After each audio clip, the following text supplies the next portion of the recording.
young people gradually gathered for the significant ceremony as the broad road leading to the temple was embellished with enormous statues. In this world, a child's talent is given to him in the temple at the age of 12. The main girl priest led the ceremony, which gave each child a purpose in life. Since God initially thought humans were too weak, he gave them the ability to fight demons, so children were primarily gifted in martial arts. However, monsters were no longer as dangerous as they once were, and people were increasingly developing their talents to further civilization. Ravel had been aware of this practice for a long time and still anticipated receiving something very helpful. It was Ravel's turn to speak to the priest.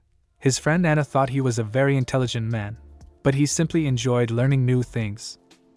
However, his friend Anna stepped forward and, after spending a few minutes close to the lighting, she was able to acquire the Dragon Knight, an amazing talent.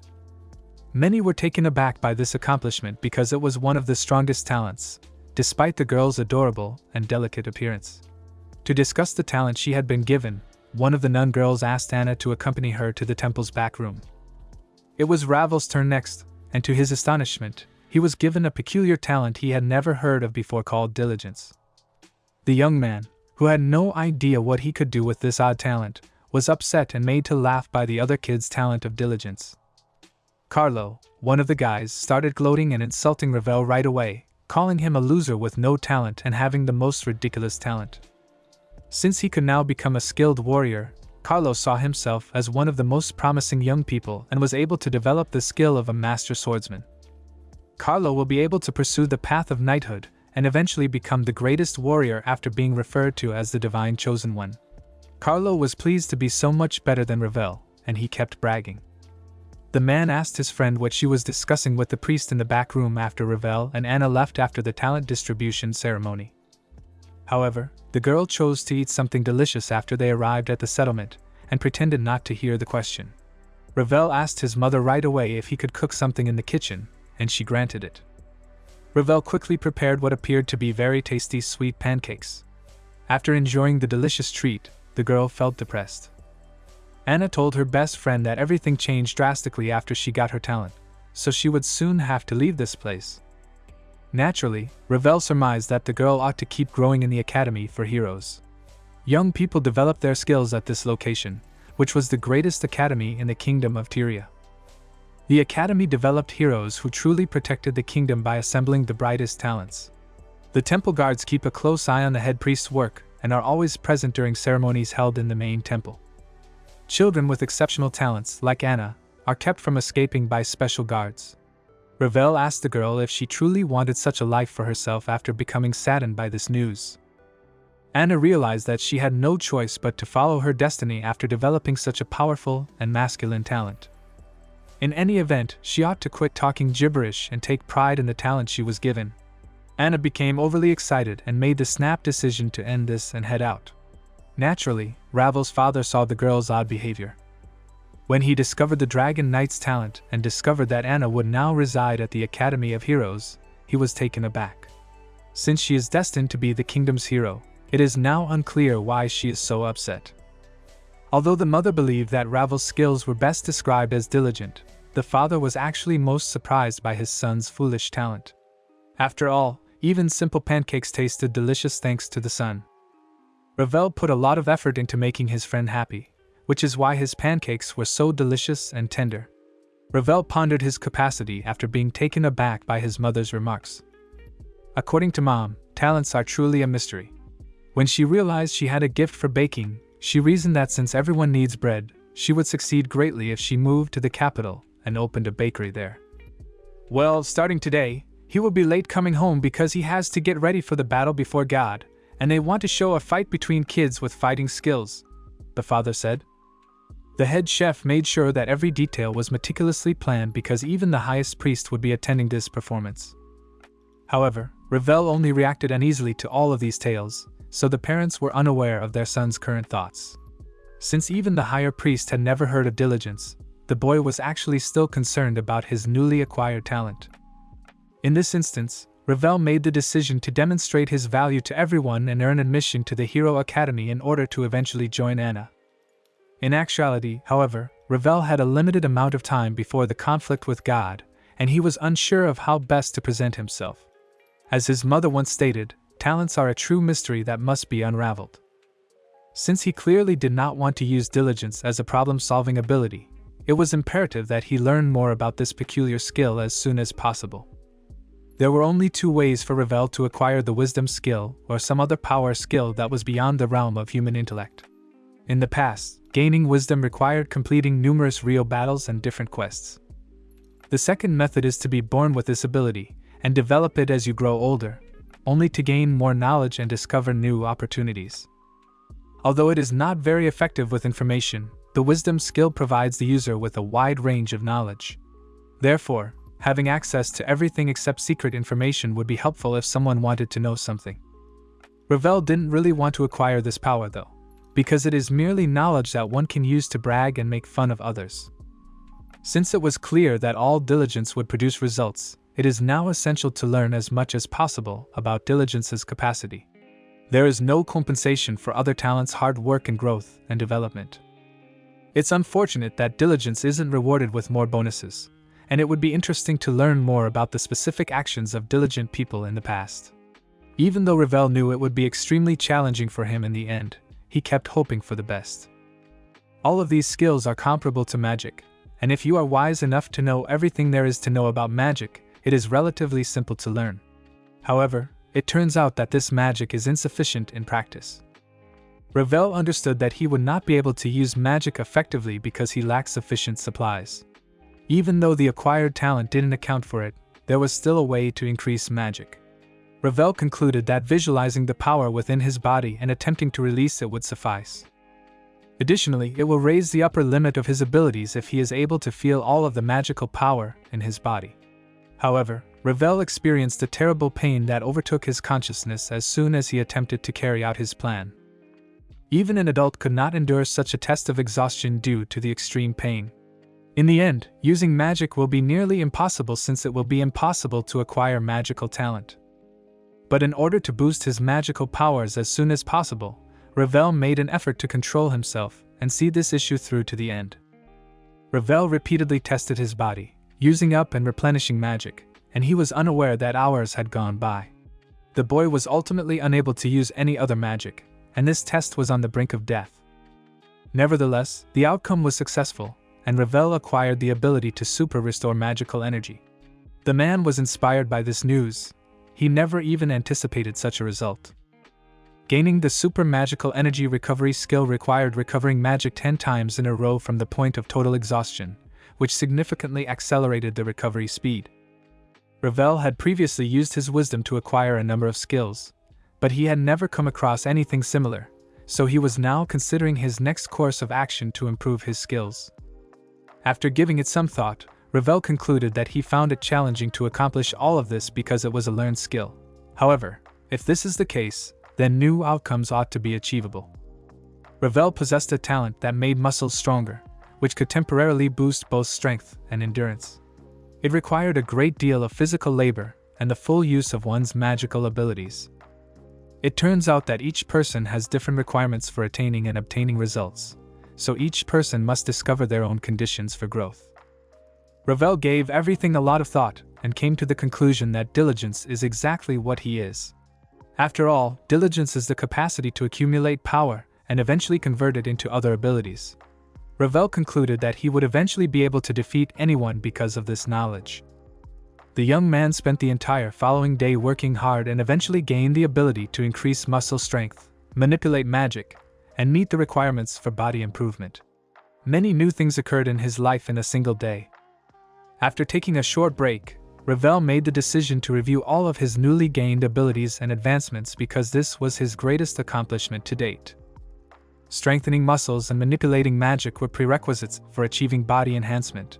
He might therefore be able to acquire other, more powerful skills more successfully if he applied wisdom to determine the requirements for acquiring particular skills. Ravel made the decision to try searching for skills that were comparable to the ability to manipulate magic because it seemed like a fairly versatile skill. His father inquired as to the cause of his son's peculiar behavior.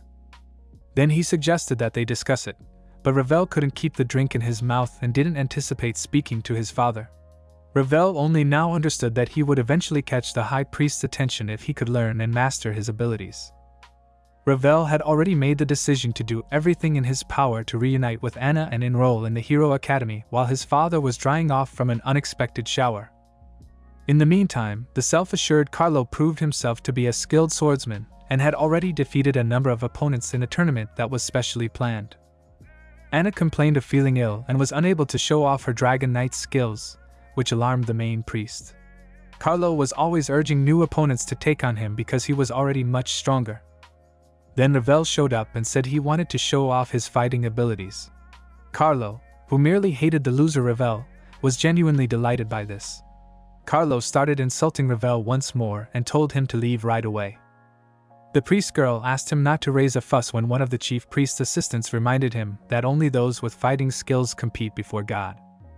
Carlo had always detested Ravel, so he was ready to fight and crush his opponent. Naturally, though, things had changed a long time ago, and Ravel was now prepared to fight and was a different person. Carlo rushed forward and started delivering strong blows, displaying all of his rage and fury, without waiting for the order to start the fight. However, Ravel managed to withstand the initial assault and recognized that victory would be challenging. Carlo was an extremely formidable fighter, and he would have undoubtedly lost if someone else had been in his shoes. Ravel, however, was aware of what he was getting into and made every effort to deflect his opponent's blows, which could easily crush him. Ravel felt a sharp disparity in their skills as the blows came down with such rapidity, and he realized that even if he employed his body enhancement, Carl's attacks would still be more powerful than his own. Even the most inept person must resist, so Carlo became even more irate and urged his opponent to do so, particularly if he simply accepts the hits while standing.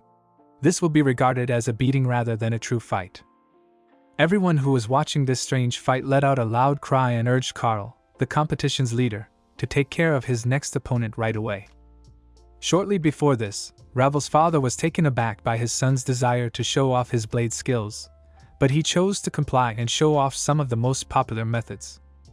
Without providing an explanation, Ravel said he just needed it, and then expressed regret for bothering his father and being persistent. In order to help his father better understand all of the movement techniques, Ravel also instructed him to move as slowly as possible. As a kind of target for a precise hit, the father promised to slow down a bit for his son and put a small block out of it. Ravel wanted to employ the ability to imitate, which was acquired by mastering enhanced vision, another ability that allowed one to comprehend every movement of a person. With this ability, the user can mimic any person's movements, and the imitation itself uses magic power. Even the most skilled martial artist could be easily imitated after completing all the steps required to use the necessary skills, and Ravel was now prepared to demonstrate this ability during combat.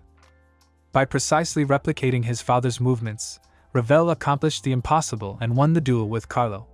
Everyone was taken aback, but nobody knew what kind of ball control this guy employs.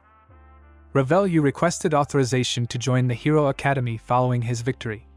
After all, he should have been able to enter with the skill and grade he needed after defeating the Master Swordsman. The priest's primary response, however, was that it was just not feasible and that the Academy of Heroes was too significant a place associated with God's dignity to accommodate common theory. Ravel's talent was therefore unsuited for the heroes defending this world, who must have perfect talent. Despite feeling extremely uneasy and shocked by the rejection, Ravel still requested an apology for such inappropriate behavior. "These are the rules," the head priest subtly informed her assistants after the man simply turned around and chose to leave. These rules, however, can occasionally operate unfairly because, if you examine this man carefully, you will see that he is a true mystery, even to God, and that he may possess incredible power. Ravel then visited Anna at her home. However, she ended up locking herself in her room. Tomorrow she had to go to the academy. Unwilling to give up, Ravel asked his aunt to call the girl anyhow. When she found out that Ravel had defeated Carl despite lacking fighting skills, she was shocked and ecstatic. Anna went on to say that she is terrified of getting into arguments with other people because she can't even fathom how she could hurt someone or get hurt. The girl clarified that she and her best friend Ravel truly wanted to live in peace and freedom in this village. The man went on to say that Hero Academy has two classes, a higher class and a secondary class. The best talent is found in the secondary class, while the so-called exceptions make up the upper class. and people can be regarded as real heroes if they have been verified by the Academy itself. Ravel should continue to be cool because even Anna thinks so. Ravel went on to say that he would undoubtedly gain the strength to defend the Dragon Knight Anna himself in 3 years and enroll in the Hero Academy. After all, Anna won't have much free time if she can't live in peace in the future, but Ravel wants to support her no matter what and be there for her no matter what. Anna remembered that she cried excessively and frequently, even as a young child. However, Ravel always helped her, even during her most trying times, and his perfectly cooked pancakes brought her joy. The sweet girl blushed deeply, wiped away her tears, and admitted how much she liked Ravel. She had never understood this before and was now aware of how strongly she felt. Ravel wanted to respond right then, but the girl put her hand over his mouth and told him to do so in 3 years, by which time he would have already arrived at the Academy. She would strive to be a better girl for Ravel until then. For many years, they were friends, and even when others told Anna that Ravel was just a regular kid, she saw much more in him and treated him differently. The girl always wanted to play with him, and Ravel fell in love with her charming smile right away. Now that their lives were about to change, the girl proposed making a significant promise to one another. They crossed their fingers to reaffirm their promise to one another, as they always do in a childish manner. Rael understood that despite the fact that this girl was not perfect, he was still willing to go to great lengths to ensure that he would always see her charming smile. He would undoubtedly gain the strength to do whatever it took to spare her from future suffering and struggle. Ravel understood that this smile was the only reason his diligence skill would exist. Aiden, Ravel's father, is a fencing instructor at the school. However, he typically only spends a brief period of time with his students before leaving the school to go do nothing. Since they were all aware of Aiden's true strength, which he attempted to conceal, the substitute teachers never took offense at his carefree demeanor. When Anna made the decision to attend the Academy of Heroes on a soggy, gray morning, the entire village cheered her on and bid her farewell. Ravel was the only one who chose not to attend this depressing event, and was not going to bid his best friend farewell with the others because the tears of cool rain concealed his sorrowful expression. He didn't want to waste time watching Anna leave the village, Ravel told his father. Naturally, Aiden recognized his son's feelings and made the decision to try his hardest to gain admission to the Hero Academy in the future. In any event, his son was still a young boy, and it was unexpected to see him so eager to follow his beloved into the academy. However, nothing will happen if all you can think about is your favorite girl. Father clarified that Ravel will soon be expelled from the Academy of Heroes because the power of the supreme talent is too great, even if he manages to surprise the priest once more by imitating movements. Since Ravel had actually mimicked his skill with the blade in an attempt to gain admission to the academy, he was shocked at how easily his father had deduced all of his schemes. Aiden told his son that if he kept using such foolish tactics, he would never be able to accomplish his goal and that he would have to face all the dangers himself. The father suggested that he just work toward becoming the strongest man in the world because this is all that is feasible. Then Aiden led his son into a pitch-black room and told him that they were going to do something very different from what he had been studying at the fencing school. Ravel was taken aback when his father failed to bring even a bamboo blade. However, Aiden then conjured up a dazzling magical flame and told his son that he would now assist him in learning a crucial and practical demonization technique that would enable him to grow considerably more powerful in the future. The demonic flame appeared to have no discernible source and looked absolutely amazing. Aiden suggested that he try to focus and meditate with him instead of thinking about unimportant things. It will eventually be possible to acquire the demonization skill through such manipulations. Ravel was intrigued by everything that was going on, and was taken aback by his father's skills. Aiden tells your son that, in reality, demons reside in a different world that is very different from the normal one. However, people can attempt to gain their power, which will enable them to enhance their physical capabilities. Aiden added that because demonization was too secret information, it was impossible to find detailed information about it even with the wisdom skill. Ravel questioned his father about why he had previously kept his strong talent a secret. However, it turned out that his father tried to avoid using his powers because he detested all things demonic. With such a powerful force, it is possible to destroy a huge number of people, so it is impossible to spread information about it, Aiden said, expressing seriousness at the time. Ravel's body trembled violently as he stared at the demonic flames, and then he felt pain. Father clarified that all human abilities are severely hindered in front of the demonic flame because it is fueled by the energy of the surrounding people and magical elements in the air. Ravel was aware of this already because the excruciating pain only got worse and he was now screaming and unable to control himself. Aiden claimed that this flame only burns halfway through, which is why he attempted to make it better. He claimed that the demonic flame depletes his body's magical energy by stealing it. The demon was a widely recognized name inscribed in the mythology of the ancient kingdoms because so many individuals who were studying the monsters of the demon world gave them a variety of names. Information from this mythology suggests that demons coexist in a place akin to hell and torture slain criminals for their own amusement. You must thus conquer this hell on your own before you can outstretch the demons in strength. At this point, Ravel was unable to control himself and was just lying on the ground in excruciating pain, but his father insisted that this was just the start and that the real test was still to come. Even using super magic power recovery did not help Ravel's breathing problems, which made him feel as though he was submerged in water. It caused excruciating pain and was repeatedly repeated, the rapid recovery and the depletion of magic power. While passing this extremely challenging test, Ravel was appalled by what was occurring and lost all sense of time. Every now and then, his father questioned whether his son truly desired to get stronger. Ravel knew that even though he had vanquished the Academy's best swordsman, it wouldn't be enough and that he needed to use every single one of his skills because he would eventually need to be strong enough to defend the Dragon Knight. Aiden said that Ravel was now prepared to learn a lot of new things in his new life after observing with satisfaction how his son's gaze had changed. However, the boy's condition was obviously terrible, and his father explained that he should leave this room and take some time to rest because perfection cannot be attained in a single day. However, Ravel stated that there was no need to hurry and that he could proceed with this test in spite of his father's decision. However, it appeared that such a challenging test had totally destroyed his body. Ravel made an effort to collect his thoughts and determine the best course of action.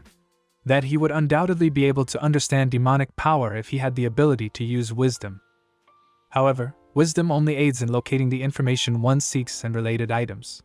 Ravel was shocked to see how composed his father seemed, and how he had no trouble at all being close to the demonic flames. Unlike his father, Ravel experienced intense pressure that caused his consciousness to become hazy and the flame's sound to intensify. It became intolerable for the boy when he started to hear the sounds of rain hitting the roof. Ravel recalled the time he and Anna were walking in the rain and were bored because they couldn't play with a paper airplane that day and had to hide under a large tree to avoid the rain. Ravel eventually invited his friend to play at home after using his wisdom that day to make a lovely paper airplane. To the man's surprise, however, Anna suddenly picked up the paper airplane and unfolded it. Unexpectedly, the girl used a blank sheet of paper to quickly create a lovely paper boat, and stated that you should use something else if the situation changes. Anna advised her friend to play with the boat and attempt to launch it into the stream. Ravel was pleased that his friend could always find a way to play and solve any problem. Like many other days, that one was full of happiness and enjoyment, since best friends could play together and enjoy each other without worrying about anything. Ravel decided he needed to use magic power to normalize his breathing because he was having trouble breathing. Like the magic manipulation he had learned in preparation for the fight with God. He then succeeded in acquiring a unique ability known as magic power circulation, but Ravel was so focused on mastering the imitation skill that he was unaware of its existence until that point. The magic power circulation skill allows the power to flow through the body whenever it's needed. This bodily magical process suppresses the rate at which magic power is consumed while significantly enhancing physical ability. Once magicians acquire it, they can use the same amount of magic power to produce more magic. In order to acquire this ability, one had to activate the body's circulation through magical manipulation. In order to increase magical power, all of this entails an increase in physical ability. Ravel understood that he would be able to breathe even under these circumstances if he could accomplish this. He had to fully regulate the flow in his body, though, in order to accomplish this.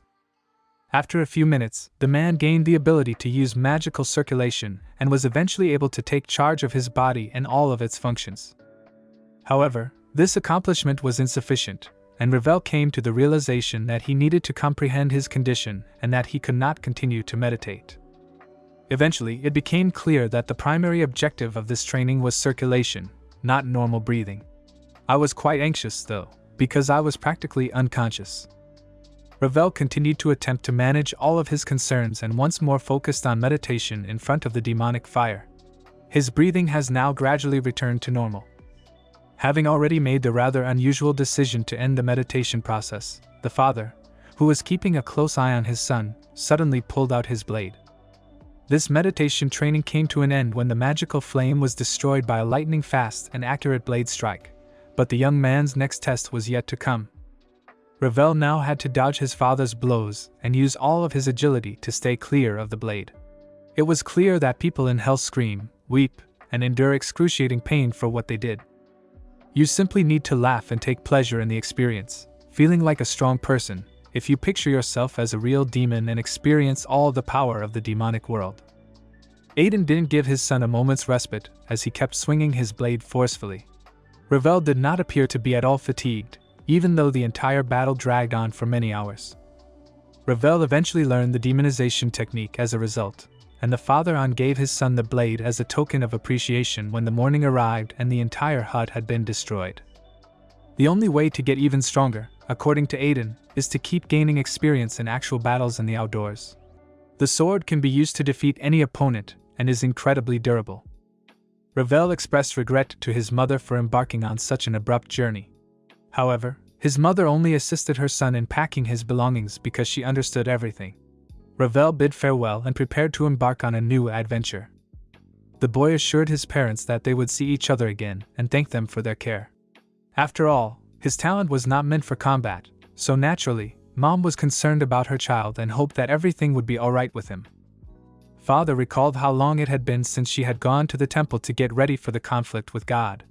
Additionally, the local temple was fairly large despite the small size of their home village. Nearly everywhere they appear equally majestic, temples are the venues where talents are expressed. As a result, it is clear that everyone depends heavily on their abilities. Aiden described how he once traveled the world and came to the conclusion that some people strive harder than their skill permits. And it only led to confusion and laughter at the time. Naturally, Aiden changed his mind in the end since even his son had acquired the demonization skill too quickly and might have unrestricted power. The father then tried to comfort the sobbing wife by telling her that their son was now out of their line of sight. Ravel, their son, will now have the opportunity to meet a lot of people, learn a lot of new things, and perhaps grow up to be the strongest man alive. They must therefore have faith in their son and hope that he will be alright. A cart was racing down an empty road far from any populated areas. A large, fierce monster was attempting to catch up with the girl, which made her fearful of the situation. Although it appeared that the girl would die, she was fortunate to have the courageous Ravel as her passenger. Without thinking, the man snatched up his blade and hurried over to the monster. The conscientious Ravel was able to strike with a precise blow and instantly sever the monster's head thanks to the lightning-fast attack. His father had talked about this same combat training. The girl decided to learn more about her savior after being astounded by the man's strength and bravery in taking down a massive orc with a single blow. However, Ravel was pressed for time and did not want to waste time conversing. The girl suggested that he examine his clothing more closely because it was filthy and smeared with orc blood. However, Ravel was only concerned about the unpleasant odor and not at all about his appearance. The girl then offered to let them try on some new clothes, which ended up being her best-selling item. The stranger then revealed that she was a member of the Merchant Guild and identified herself as Kak Lar. Lar thanked him for saving her from the monster in this way, so Ravel was appreciative of the gift. The merchant then made the decision to gather the trophies and clarified that since the orc's horns could be sold for a high price, it would be simple to purchase comparable armor whenever needed. The girl then clarified that Ravel would not be able to sell the horns in the future, even if he wanted to keep them, since only criminals would purchase demonic materials brought by someone who wasn't a Merchant Guild member. However, Lar pledged to make amends because it was a tremendous accomplishment to kill a giant orc. Lar offered to drive him to the Gostiny Gorodak known as Livsel, but Ravel didn't really want to discuss the specifics of the trade and chose to bid the girl farewell. Ravel ultimately accepted the lovely merchant's offer because he felt it would be very pleasant to take a short break during the carriage ride and attempt to learn new spells with the aid of wisdom. The travelers eventually reached the plain where the hotel town of Livsel was situated thanks to the mountain road. This town was much larger than he had anticipated, and he was taken aback by how noisy its residents were. A town that offers lodging to tourists and other business people is known as an inn-town. Naturally, Flapper Revel anticipated passing through a number of these towns en route to the Labyrinth city, where he would encounter a large number of people. Like the locals, the travelers were chatty and eager to spread rumors and information. They typically congregated in boisterous taverns and shared a mug of cold, potent beer while discussing various rumors. This time, the young man's ability to defeat the enormous orc by himself shocked everyone, and they all wanted to hear about every detail of Ravel's journey. Revel clarified that the entire process requires a great deal of time and effort because obtaining such power requires first reaching a state of magical exhaustion. As he described the hundreds of push-ups he performed every day and the various physical exercises he did to strengthen his abs, people listened with interest. Revel gave a thorough explanation of the exercises he used to get in better physical shape. Everything is really challenging at first, but it soon becomes very familiar. Revel then requested that everything be treated as a joke and explained that he had to train in real life at his father's martial arts school. Nevertheless, people kept listening to the young man's stories with interest in spite of everything. The tavern's doors suddenly flew open, and a strange man rushed in. He was instantly drawn to the young man who had destroyed the enormous orc by himself. Naturally, everyone in the room pointed the finger at Revel, and the bald, excited man went straight over to the man and started helping him with a crucial issue. The man, it turned out, was disturbed by the bloodthirsty bandits who had just moved into the nearby caves. These evil bandits attack the city's main suppliers and ruthlessly plunder its resources. Thus, the city will quickly lose all of its significant clients and become deserted if nothing is done. The bald man was appalled by what was occurring and insisted that the city's decline could not be permitted since it would destroy the lives of all the locals and he desperately needed assistance. Revel, however, rejected this notion in spite of all the pleas and attempted to convey to the man that he was rushing and had no interest in the city's troubles. Revel recommended that they consider employing seasoned mercenaries who could handle this issue with ease in order to eliminate the bandits. The mayor of the city sincerely hoped that the person who was able to destroy the orc would assist him, but as it turned out, all of the mercenaries were destroyed. Lar interrupted the conversation, offering the man a gold coin as payment for killing the bandits, and a carriage pulled by a swift horse to enable him to reach his destination in a short amount of time. A good carriage with a swift horse would help to get to the right place quickly, and Revel was aware that one gold coin could easily last a month. The boy then questioned why they were prepared to give him such a large sum of money. As it turned out, the merchants benefited greatly from this hotel city, and one gold coin would be a small price to pay to keep this lovely, prosperous city safe from bandits. At last, Revel recognized the girl's intentions and consented to assist in this challenging situation. Even so, the young merchant was well aware that one gold coin was insufficient for such a challenging task. Revel has been able to learn about other bandit murder cases thanks to his wisdom skill. Bandits typically set up ambushes in groups, surprising their victims. All of this results from the bandits' lack of skill. The majority of these individuals become street bandits because they are too modestly gifted and face discrimination from society. Revel even started to comprehend a little bit because he had been treated similarly. Revel nevertheless made the decision to ignore the bandits' intentions, particularly since they strike without warning and they obviously don't anticipate an attack. Therefore, it would be best to defeat one bandit after another in a calm manner by using the surprise effect. Revel concluded that in order to avoid killing everyone at once, it would be best to avoid using the blade in this instance. The first of the bandits felt the force of Ravel's blow, and they definitely did not anticipate that someone would attack them so suddenly at night. The robber, who turned out to be a fairly strong man, attempted to attack at that time. Revel was able to test his body-strengthening abilities after he immediately avoided the blow.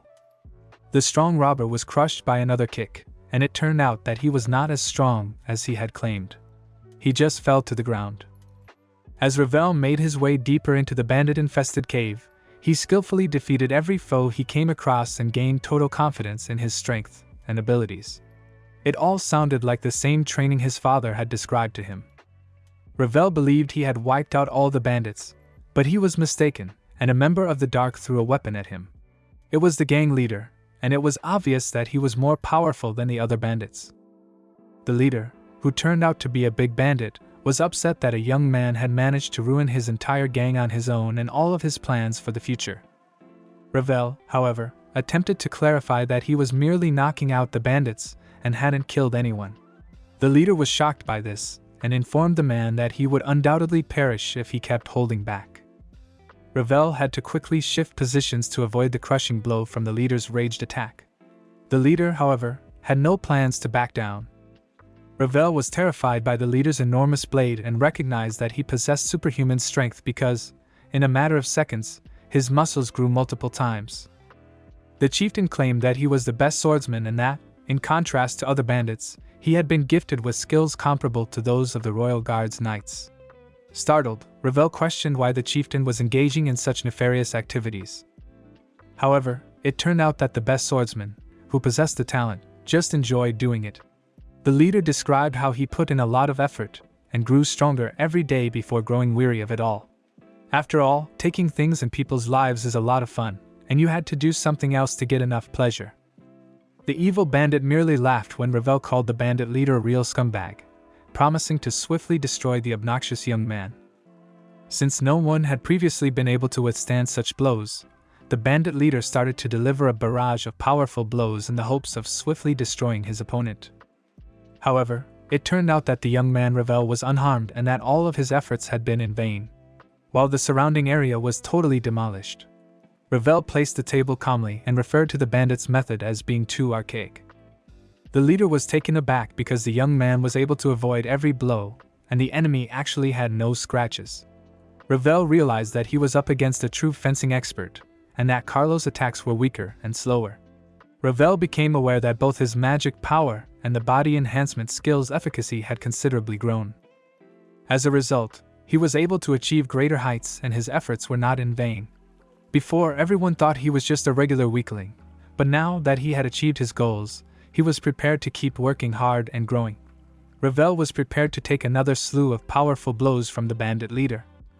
However, this was ultimately unacceptable, and Ravel launched a counteroffensive against the massive adversary, striking him in the face with strong blows. The bandit leader was taken aback by the unexpected turn of events and was struck by the man's strength. The enemy was stunned by Ravel's blows, and the ferocious leader started to gradually collapse. Even the man was taken aback by this, as he had not anticipated such a simple triumph. After the first blow of the series, Ravel said it was impossible to fall so quickly and advised the bandit leader to regain his strength and stand up to continue the fight. Suddenly, a girl stood beside him and inquired as to what he would do in the event that the enemy rose. Was he already delivering a powerful barrage of blows? The young man was taken aback by the appearance of the merchant Lar, and the girl herself commended Ravel for his skillful defeat of a whole band of ferocious bandits. Lar merely laughed and reminded Ravel that these bandits terrorized all the merchants and stole the most valuable items when he asked why the girl had come here. Ravel only now became aware of the sly girl's objectives and her desire to access the treasures kept in this cave. It would be nice if all of the merchants ended up in debt to Hotel City because it is their favorite haven. After all, any respectable business owner will only invest in a successful venture, and her plan has now proven to be even more successful than she had anticipated. Lar used Ravel as bait in the hopes of using the chaos to get back one crucial item. In an effort to locate the item that was most important to her as quickly as possible, the girl started to carefully inspect all of the stolen goods that were kept here. After a few minutes, she was successful. The happy merchant showed her new friend a small wooden cage containing an odd creature that resembled a tiny dragon. The guards ultimately apprehended, restrained, and captured every bandit who posed a threat to the city. The girl Lar got what she wanted, and Ravel went on to his next destination after receiving the promised gold coin and a lovely young horse with a carriage. The girl was appalled when the tiny dragon unexpectedly consumed a very important and uncommon ingredient. Ravel didn't know why she was so anxious though.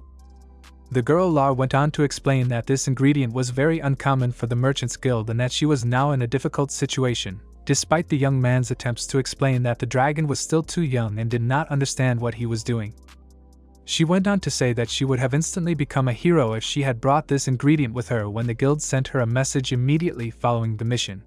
However, since that ingredient could be used to make a true royal dish, this wonderful opportunity was now totally lost. And it won't come around again for another 100 years.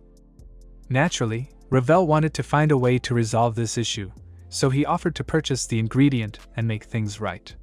However, it turned out that this ingredient cost at least 5 platinum coins, and a platinum coin is worth hundreds of gold coins, as everyone is aware. Ravel was taken aback by the enormous cost, as he had to dismantle at least 500 similar bandit groups in order to accomplish this goal. Furthermore, it is improbable that there are that many bandits in the entire nation. After considering the man's offer, Lar tried to come up with a solution. The crafty merchant then abruptly offered to use her body to pay the debt, but when she saw Ravel's terrified expression, she clarified that this was not what he had assumed. The girl actually wanted Ravel to go with her to Vminia and serve as her bodyguard. There are numerous trading guilds and merchants with their own stores in the fairly sizable and well-developed trading city of Vminia. Since this city is en route to Ravel's destination, he will be traveling in the correct direction, so this journey shouldn't present any problems. However, the man made the quick decision to explain that the true value of this piece would be 5 platinum coins. The crafty businesswoman merely clarified that the wealthy merchants who hold significant influence within her guild are wealthy individuals.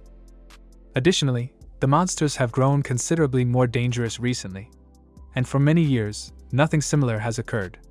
Everyone is therefore just waiting, unable to take action until the situation is resolved and the monsters flee to the wasteland. They watch the food deteriorate. According to Lar, this would be a fantastic chance to show up out of nowhere, purchase all the accumulated goods, and then resell them in Velcia.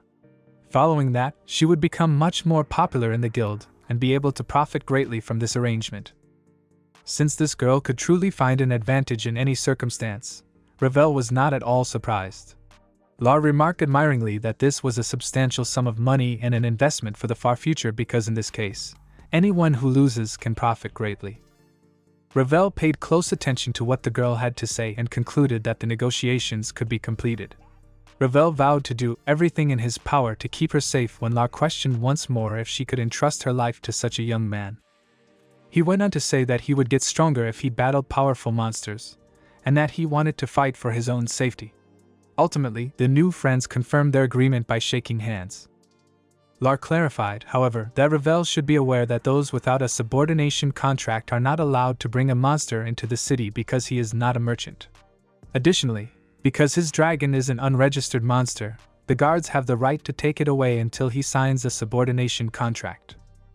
He added that he ought to have mentioned this much sooner, but the girl simply grinned and claimed to have forgotten about it entirely. She went on to say that this is the reason it is so hard to enter the city. Before they arrived in the city, Ravel asked if he could make this contract.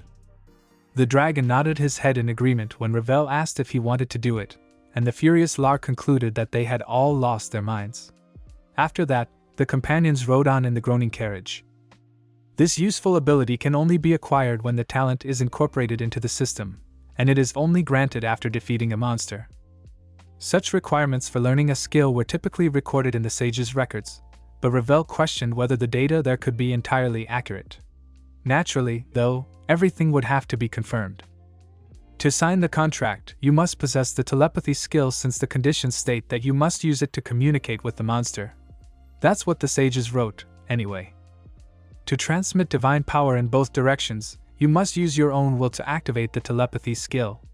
You must first fill your body with magical energy before transferring it to another creature in order to function properly and have magical circulation. Ravel concluded that people with demon-like abilities might find it easy to carry out such contract requirements. You can, of course, begin acting now that you are aware of all the requirements, but you must first focus, even though Ravel wasn't entirely sure that he would succeed. However, Lar screamed at that precise moment, alerting everyone to the impending monster attack. Ravel, who naturally recalled the bandit invasion, didn't fully comprehend why this girl chose to follow such a perilous path, and it all seemed like some sort of bizarre coincidence. Ravel was aware that he had been promised a good wage for the escort, but in spite of everything, the crafty merchant herself handled the cart with great skill, and the horse's speed allowed him to escape the monster's pursuit. The friends chose to take a short break in the forest after they were able to divert the monster's attention. Ravel needed to enter into a deal with the monster as soon as possible because he only had 1 day left before reaching Vminia. The man wished he had the time to complete this and meet all the requirements. In order to sign a contract, Lar proposed that the man train at night and go with her during the day. Despite this, the girl did not comprehend the need for all of these pointless trainings. Ravel, however, requested that his efforts be given more weight. The girl asked Ravel to explain why he was making such a great effort to protect this dragon, and if she understood correctly that the city of Flaper was his ultimate destination. In fact, Lar was rushing and didn't have time to ask the mayor why this little-known dragon is so significant. Ravel clarified that he must fulfill his word because he previously pledged to protect this monster. As a result, he will stop at nothing to protect the monster if he is awarded a significant contract. Ravel then asked the girl to elaborate on her intentions for him. Ravel was busy using magical power to light a fire, but the girl did not hear the question and instead watched in admiration. Lar was taken aback and found it hard to accept that the man could possess monster power. Since it was their final meal before coming to the city, the man then calmly inquired about their dinner today. However, Lar asked the man if he truly had magic, putting food out of his mind. The merchant girl was truly ecstatic since she had never encountered someone who was both adept at using magic and fighting with just their hands. Lar was aware, after all, that magic can only be activated by those who are inclined to it. Ravel, on the other hand, was much more laid back about it, and believed that being able to make fire was a very common and practical ability. Ravel clarified that he put a lot of effort into learning how to do it, but the girl just laughed. Ravel inquired as to whether the girl believed he was merely making fun of her. Lar, however, continued to believe that Ravel was concealing his strong abilities. Ravel then described Anna, the strongest fighter, who had acquired an extremely rare fighting skill and was capable of defeating 100 men on her own. Anna's fighting prowess and ability to defeat every enemy truly astounded everyone in the Hero Academy. Ravel clarified that he had pledged to be far more powerful than Anna and, of course, to keep her safe at all costs. This implies that he needs to put in even more effort and gain strength as soon as possible. Lar was so envious that he wanted to know if that girl, Anna, was Ravel's lover. However, the man hurried to enter into a contract with the monster because he did not want to talk about this subject. Ravel initially wanted to attempt combining the dragon's power with his own magic power, but it was difficult. Every person and creature has a different magic wavelength and needs to have their studied properties altered. The quality of the magic increases with the proximity of its wavelength. As you gain knowledge, you will be able to change the wavelength of magic by creating a small flow of power and attempting to release the length of the desired size through it. All of this could be referred to as a magical flow that brings disparate creatures together. Ravel attempted to integrate his magical abilities with the dragon's magical abilities in an effort to focus as much as possible on this process, realizing that the most important thing right now was to avoid making a mistake. Ravel asked the monster not to obstruct him from establishing a telepathic connection as the small dragon started to scream loudly. Building a reliable magic channel was the most important thing, and it might not have been that hard. In any event, it was crucial to make every effort, and the magic wave's length grew over time. The man had just a few minutes ago experienced that crucial bond with the monster. And as it happened, this was the best time because the little dragon had been alerting the man to the monster attempting to attack him from behind, not just yelling all this time. Ravel correctly interpreted the warning and jumped high to attack the enormous tentacle in response to the threat. Ravel was ecstatic, but he was also terrified and lacked a thorough understanding of what he was facing. However, it was obvious that he needed to fight and that it was too early to relax. Ravel concluded that it would be effective to burn the enormous monster that had appeared in the shape of a tree in front of him. However, the dragon warned him not to rush after hearing the girl who had been ensnared by the monster tree scream. Ravel swiftly cut the rope with his blade in response to the little dragon's request to be untied so he could locate the river's source, and the monster rushed in the direction of the enormous, bloodthirsty tree. In an attempt to locate the merchant Lar, the small dragon boldly charged forward. Ravel was happy with his new pet, who, as it happened, figured out where the scream was coming from too soon. Ravel was prepared to save her right away with his incredibly powerful blade since Lar was indeed seized by the monster and rendered immobile. It wasn't too difficult to cut the branches. The massive wooden monster simply exploded after suffering severe damage, sending sharp splinters and numerous branches flying in all directions. The boy was commended by the merchant Lar for saving her, but Ravel clarified that the little dragon should also be commended because he found the girl among the numerous branches. Lar was shocked by this news. The little dragon merely started to purr, a sound akin to a kitten's, when the girl gave him a gentle pat and expressed her sincere gratitude for his assistance. After a while, Ravel made the decision to see his plan through to completion, and he eventually signed the required contract with his monster by using his telepathy ability. Following this, Ravel, who already believed he was the rightful owner of the small dragon, made the decision to give him a fitting and admirable name. The amiable dragon was thus given the name Q, which he truly found very endearing, and he was now free to carry on with his adventure. Ravel was nevertheless concerned that he needed to be much more watchful going forward because he had totally overlooked the girl's disappearance and the attack by the now mostly monster. Lar, meanwhile, remembered what she believed to be a divine message. Lar was to meet someone with the gift of diligence who would help her achieve extraordinary success based on this message. And because Ravel appeared too frail, the girl did not immediately accept the coincidence when she met an odd guy in a tavern following the part she had unintentionally heard. However, the girl's perspective was drastically altered after witnessing this man use amazing blade skills and fire magic to defeat a dragon. It was now undeniable that Ravel possessed the requisite diligence skill. This man will play a crucial role in helping her succeed if you believe what God says. However, it was still unclear how to do everything correctly. The goddess, however, switched her focus to Ravel at that point and attempted to explain to him that his future would not be simple and that he would have to work hard to avoid Anna's death. A young man made the decision to go see Mr. Cult. It turned out, however, that he had long since locked himself in his office and read black magic books non-stop. And after being gifted, he strives to learn everything he can as soon as possible.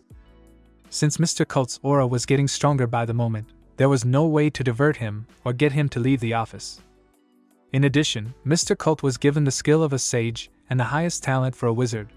One can become a true encyclopedia of knowledge and learn anything thanks to this amazing ability.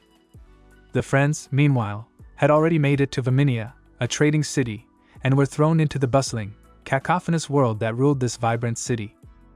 Upon his arrival, Lar went straight to the trading company and informed them about a good inn that offers rooms to good traders. Then, with a map in hand, Ravel and his dragon Q located this inn and were taken aback by the size of the city. Rael felt terrible because there were so many people everywhere, so he looked for the quickest route to the hotel. Although Q was concerned that they might become lost in a strange place, they were able to locate a street with the fewest people, and this was the road the guy selected. Ravel, however, strode forward with assurance, and soon found himself facing odd girls who were obviously local prostitutes, patiently awaiting a wealthy customer. Girls who were accustomed to seeing guys who were rougher and more brutal were drawn to the strange young man who appeared in the local entertainment district. Everything a gambler could possibly need could be found here. Ravel and Q didn't enjoy this place at all, and they were both afraid of the disrespectful and avaricious looks they received from the locals. Naturally, there were also those who looked out for these girls. The young man caught the attention of the malevolent bandits right away, and they wanted to know how much money he had. The little dragon, which could be sold for a good price, also drew the attention of the bad guys. Feeling in control of this small street, the bandits would want to deal with the young man as soon as possible, then take the loot and sell it for a profit. Ravel, however, obviously disagreed with the enemy's choice and knocked out the first opponent with a powerful kick. It turned out that fighting on this small street is much easier than fighting in the open, and you don't have to catch your opponent. Naturally, the local bandits were unwilling to back down and persisted in attacking the young stranger, but all of their efforts were in vain. Ravel was able to sidestep the blows with ease and eventually proposed that his opponents halt the fight while they were still able to move. Naturally, nobody wanted to give up, and the bandits kept making fun of the confident man. However, the local girls disagreed and suggested that everyone simply stop fighting and calm down. However, Ravel was once more attacked by the vicious bandits. At that moment, other onlookers started to notice an odd sound coming from the small, obscure street. Ravel fought the bandits with skill, giving them the strongest blows in return. One of the girls was thrilled by this diligence, and wanted to thank the young man right away for her ability to seduce him, but Ravel declined. Another stranger, drawn by the peculiar happenings in this alley, showed up just as the appreciative local girl was embracing the young hero. The sorceress girl vowed to put an end to this violence right away because she was baffled by how the weak were being bullied here. All of the locals fled when Ravel attempted to clarify that he was the one who had been attacked. The sorceress girl used a wind strike at that precise moment, literally destroying everything in the alley that was within her magical powers range. The ship tried to calm down and modify the flow of magical energy before releasing the same force towards it because it knew that a magic attack on the area in such a small space would cause damage that would destroy all the local shops. Now was the time to recall all of its instruction. The young man was certain that he could put an end to the magic, and when this occurred, the sorceress girl was taken aback because the stranger could do it without the use of a special song. Ravel then made the quick decision to use binding magic to stop the sorceress. But just then, an older man appeared behind the young sorceress and urged Lana not to do so. "Such magic cannot be used in the city," the gentleman reminded them. After all, the young sorceress's overpowering sense of justice distorts her judgment. It turned out that this was the same Mr. Cult, who possessed the extraordinary talent of wisdom and extensive knowledge of ancient books that were hidden. He was taken aback by the young man's ability to use his hand to put out magic, which indicated that he possessed a vast amount of magical energy. Ravel said his name without hesitation when Cult asked him to. Cult clarified that the harm might have been considerably more severe had Ravel not absorbed the magic. Ravel reiterated that he was the one attacked here, despite Lana's attempts to clarify that the fight had been initiated by this young man with the dragon.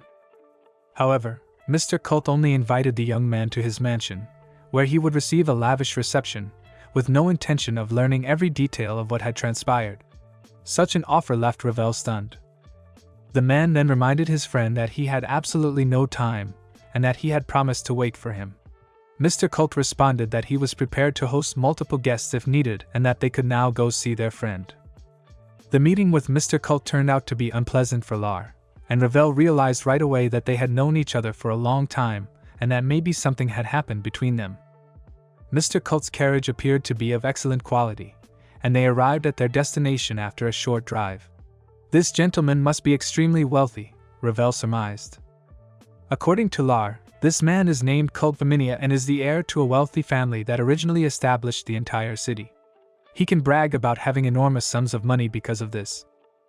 Following the guest's arrival in a large, light-filled room, Mr. Cult explained that he had been given a very intriguing book, but he was unsure of its veracity. Would Cult read this book? Ravel asked. This is precisely what he was doing now, Cult retorted. The girl laughed at this self-confidence, and, after being given such a unique talent, suggested that the house owner work on his nastiness. Ravel was perplexed as to why a common merchant would act so blatantly toward the owner of a whole estate. Lar clarified that this man only understands magic and that he doesn't give a damn about words. He even took this book in front of the merchant after obtaining it illegally. Cult clarified that you will never be able to access the depths of magic if you adhere to human regulations. In this instance, Lar advised against wasting time and heading far away to find magic.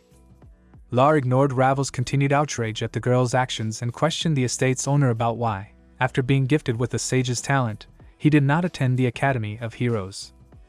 Ravel saw that this man had the greatest talent, just like his friend. After discovering his talent, Mr. Cult was adamant about attending the Hero Academy, but he was soon compelled to drop out in order to prepare for his inheritance, according to Lana. Vminia is the most affluent trading city in the Kingdom of Tyria.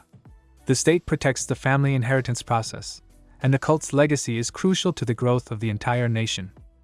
They definitely didn't want to accept his refusal to study, Cult explained. Nevertheless, they ultimately concurred since it is impossible to decline admission to the Academy of Heroes. Ravel, however, had little faith in this man. Lar Nu remained dissatisfied and couldn't comprehend why Cult hadn't pursued her education at the Academy if she hadn't previously planned to become the heir. As it happened, the estate's owner had yet another excuse for not wanting to learn. Mr. Cult then inquired about Ravel's coupon. Ravel clarified that he was only a wizard and that Lana's magic had been put out by his skill.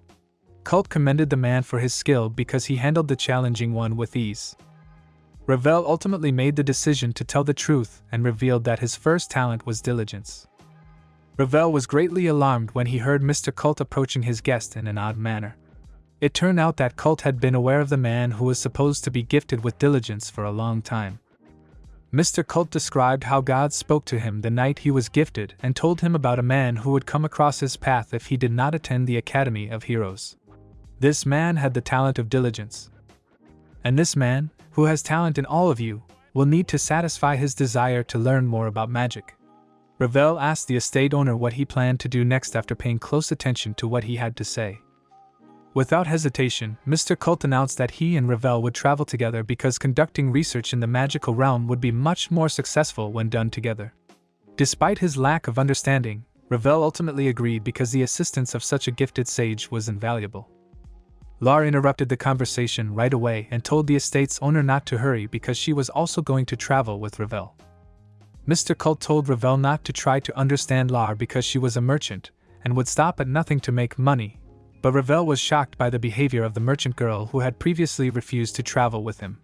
Lar had no regard for people and had no interest in the mysteries of magic.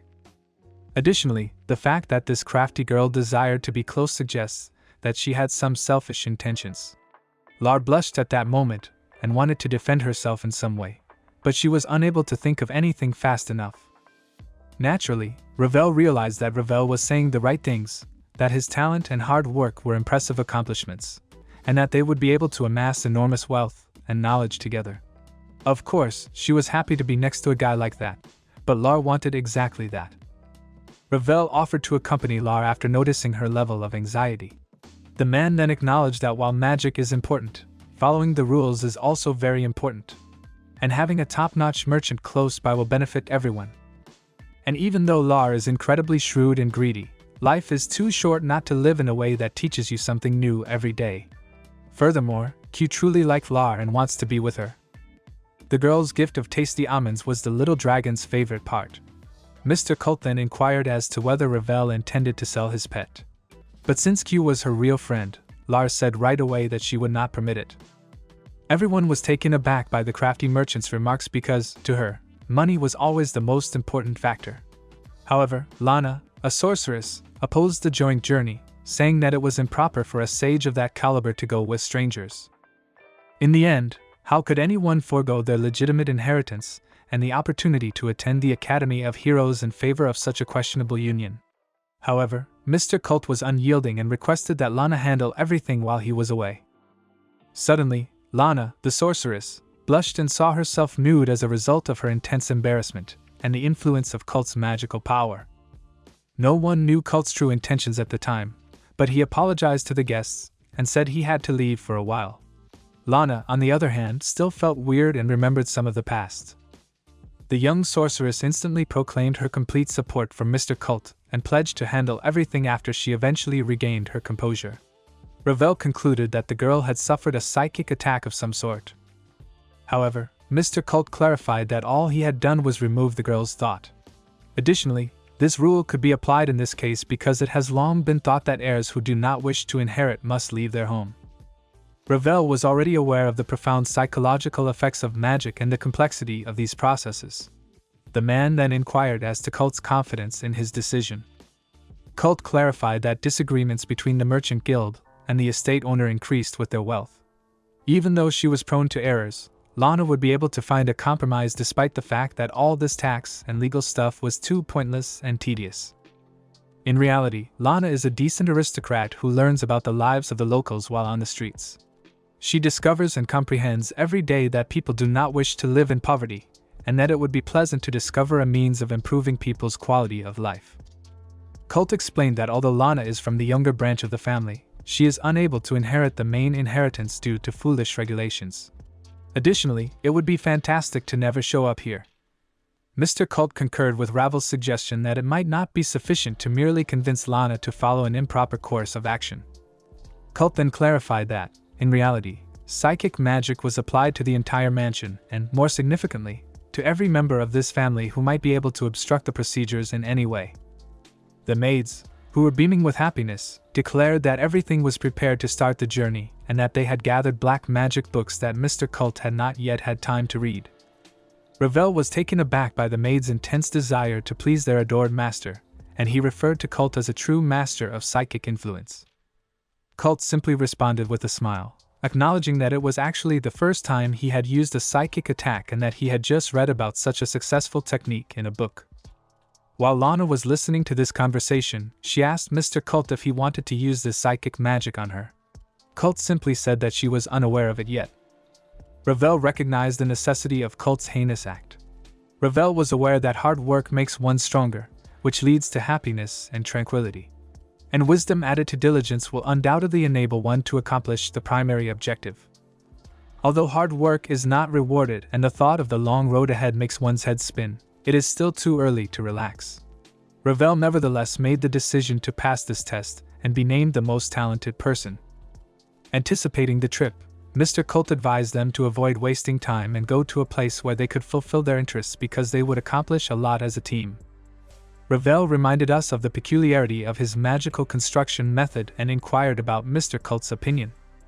It turned out that Mr. Cult was able to learn something similar from all the known theories of magical construction that he had read about in books. These skills have to do with the lost magic that was only alluded to in very old stories. Cult he asked Ravel to elaborate on how he acquired these skills because he was quite curious about such uncommon abilities. Ravel was just learning something new and he was successful, so he had no idea that he had some lost magic and had no idea how to explain it. As soon as they left the city, they embarked on an exciting and happy journey together. Training may be necessary because of the monsters encountered along the chosen road, which could be extremely dangerous. However, in the absence of monsters, Cult and Rail discussed and studied magic. Additionally, Lar and Lana discovered common ground for conversation and exchanged their perspectives on a range of life circumstances. Little Q loved the trip and was content with the company. Despite the friendly environment, Lar and Cult continued to argue frequently, which made things tense and gave the impression that they were prepared to destroy one another. However, the journey had already lasted nearly a week despite all the changes and different circumstances. The guys who were still studying magic were drawn to the noisy merchant's announcement that she saw a city ahead. Desperate adventurers would congregate in the city of Labyrinth, a fantastic ascension location, to test their abilities in navigating a variety of perilous circumstances. Numerous adventurers were drawn to a massive labyrinth that had appeared out of nowhere and had changed shape endlessly, producing countless magical creatures. One of these heroes was the only one to make it out of the labyrinth alive, and he returned home with a great deal of wealth. The desperate adventure hunters gathered in the whole city that sprang up around this perilous maze. As his father had said, Ravel could now sense this environment where he could grow much stronger. You will have to battle dangerous creatures that you would never come across in real life if you become well known and join the Explorers Guild. He must first choose which guild to join, though. Ravel will need to figure out how to join himself, but Lar promised to help with this problem and find any guild. However, Cult cautioned against putting your trust in Lar because only he is able to be completely honest. The most incredible of all, though, was when a girl who was nearby offered to help her join her guild. Lar swiftly declined the offer because of the girl's peculiar appearance and her long ears, which confused him. Guilds that are above average use scouts with unique skills to fill their membership, and merchants or negotiators are in this category, Lar explained. This guild is very small, though, because it is immediately apparent that the child lacks the requisite skills when you see them so anxious. Even these individuals are hard to hire. Because you can boost your strength in a larger guild, it is therefore best to choose one. However, because members of her guild were the ones who were awarded the title of Master Swordsman, the long-haired girl persisted in insisting that the newcomers join her guild. Mr. Cult merely laughed at this, and Ravel concluded that the title of Master Swordsman was a promising one. However, Lar cautioned against thinking this was a wise decision because there were alternative methods of self-strengthening. According to Lar, the best of the best soldiers from the Hero Academy are given this title because they have perfected the art of swordsmanship. In other words, these individuals are compelled to join the army. However, as the long-haired girl explained, you are guilds. It is not based on skill, and the guild provides special training. Her glory is not hyperbole. Unfortunately, though, a lot of applicants quit the guild due to the demanding training. Ravel insisted on going to the guild the odd stranger had mentioned, but Lar reminded him that everyone had left, and it was pointless to waste time. Ravel was even referred to by Cult as a fool who was seeking trouble for himself. Lar claimed that everything was false and that the guild was too small, but Mr. Cult suggested that they turn right, and they soon arrived at the enormous structure of the guild, which shocked them with its size. Like the others, Mr. Cult was taken aback and couldn't comprehend how his foresight could have failed him in this circumstance. Lar was furious and couldn't comprehend how a small guild could own a structure of that size. However, everyone was taken aback by the silence and emptiness of the large room. and the long-haired girl hurried right away to the lonely man who was later identified as her father. The father, a bald, impolite, and inebriated man, concluded that his daughter Ira was attracting new suitors once more. He counseled her to change her ways right away and to remember her past foolish actions. Ira was furious at her father's behavior and blushed because she felt embarrassed to hear such a slight in public. Ravel, on the other hand, looked for any resemblance between the father and daughter because they were so dissimilar. The bald father then began to explain that there were more new guild members this year, but Ira pointed out that this was only because she was 12. Mr. Colt was taken aback and unable to comprehend the absurdity of what was happening. The father of the long-haired girl started to explain that after the initial challenges, all new applicants quickly leave the guild because none of them even attempt to push themselves past their comfort zones and reach their full potential. Aiden's name was then called up by the bald, inebriated man, who also boasted about his impressive training and risky trials. Ravel pondered after hearing these words. Ravel clarified that this was his father's name, and Colt obviously saw his friend's reaction, but it was probably just a coincidental incident. But in spite of his illness, bald Banzo developed an interest in this. Banzo somehow took the young man's blade with a very skillful hand movement and started looking at it curiously before naturally identifying the patterns and design on the guard. Such impudence astounded Ravel, who insisted on the sword's return. The inebriated guild master was able to regain his memory thanks to the young man's outrage, and he naturally identified Ravel as the young Aiden. The boy's earnest intentions were then ridiculed by Banzo. Banzo then made the decision to find out if this child was actually the son of Aiden, the skilled swordsman. Then Banzo acknowledged that the only letter Aiden had ever sent him was how he found out about the man. The truth was shocking to all of the friends. The fact that Ravel's father is a skilled swordsman who teaches in a typical village was unexpected, after all. This indicates that Ravel is not only a skilled magician but also a formidable combatant. Ira contemplated the future, and Borzo, who had already forgotten how long it had been since their last encounter, continued to appreciate such an unexpected visit from Aiden's son. After introducing his daughter, Borzo went on to say that he is a demon with a heavy sword and that Aiden ought to at least once share their friendship. However, Ravel had never heard of a bald, impolite man before, and Borzo wasn't insulted because it resembled Aiden's actions. Borzo told him how strong Aiden was and what a wonderful man he was. Despite the conversation, Borzo kept his bottle close at hand and occasionally drank more before starting to discuss Aiden's abilities. Ravel, however, knew nothing about his father. Because of his extraordinary strength and skill during his training and education, which at times seemed to have been bestowed by the gods themselves, Borzo referred to Aiden as his best student ever. Naturally, Ravel was aware that his father had long since forgotten about his abilities, and Borzo wanted to encourage him to join his guild in this way. However, the guild itself suffered as a result of the demanding, hard training, and it was left without students. Colt clarified that the decrease was caused by people not training and putting in the necessary effort, and naturally, the majority of them simply fled the guild. Borzo proudly declared that his guild was still in existence even though he agreed with this. Since the great swordsman Aiden's son has arrived, new opportunities are now becoming available. He just needs to follow in his father's footsteps, complete all the training, and join this guild.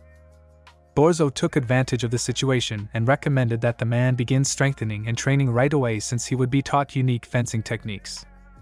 Ravel, however, was not as excited and proposed delaying the initial training until later because he was also curious about the other guilds in this city.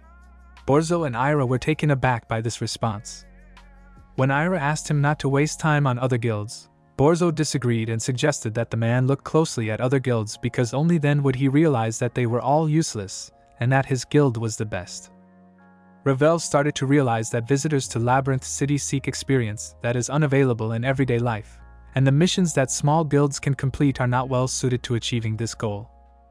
Ira, on the other hand, was furious about her father's actions and found it hard to accept that all of her hard work to invite at least a few candidates had been in vain. Colt kept telling them to get out of there fast, or else the long-haired girl would just not let them go. The Red Wolf Guild was the next location the friends visited. This location seemed to attract more adventurers and was livelier. Everyone gathered around the table was in agreement that this guild headquarters was magnificent, and it was highly praised. It appears that 4 scouts with ranks A and higher were present.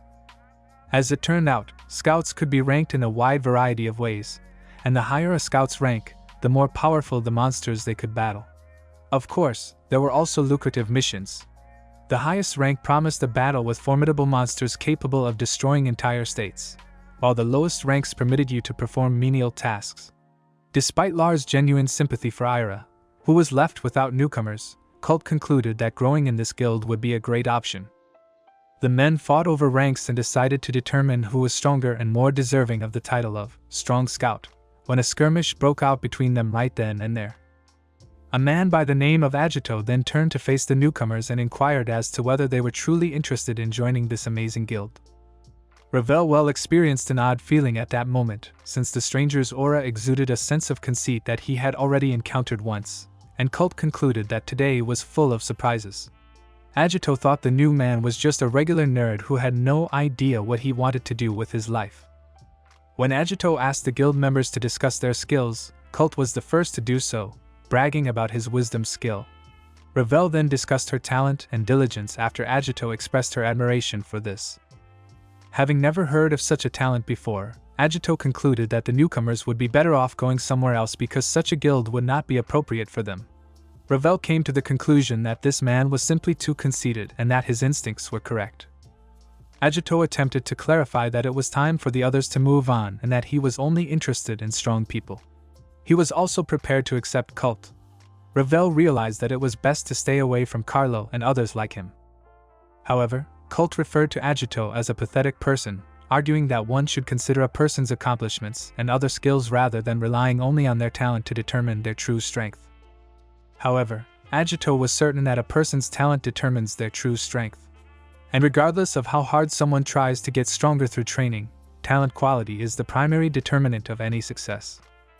Despite his best efforts to maintain composure, Mr. Cult became enraged at the self-assured man and asked him what kind of talent he possessed. Agito described his training at the Academy of Heroes and proudly referred to his skill as a master swordsman. However, he was not pleased with the priest's foolish behavior during this training, so he found his calling in the guild. Each guild was actually waiting for new members, so it was difficult to argue with that. However, it was utterly foolish to reject applicants based solely on their skill level. On the other hand, Agito has his own opinion because in this city, true strength determines everything, and the newcomer's appearance implies that they are true weaklings who cannot be defeated, even if they all attack at once. In spite of this, Ravel chose to confront the impudent man and inquired as to what would happen if a weakling like him attempted to defeat a great swordsman like Agito, as this would refute all of his assertions. Agito's eyes were bloodshot with rage at the moment, as he already wanted to destroy the man who dared to challenge him and assert his superiority.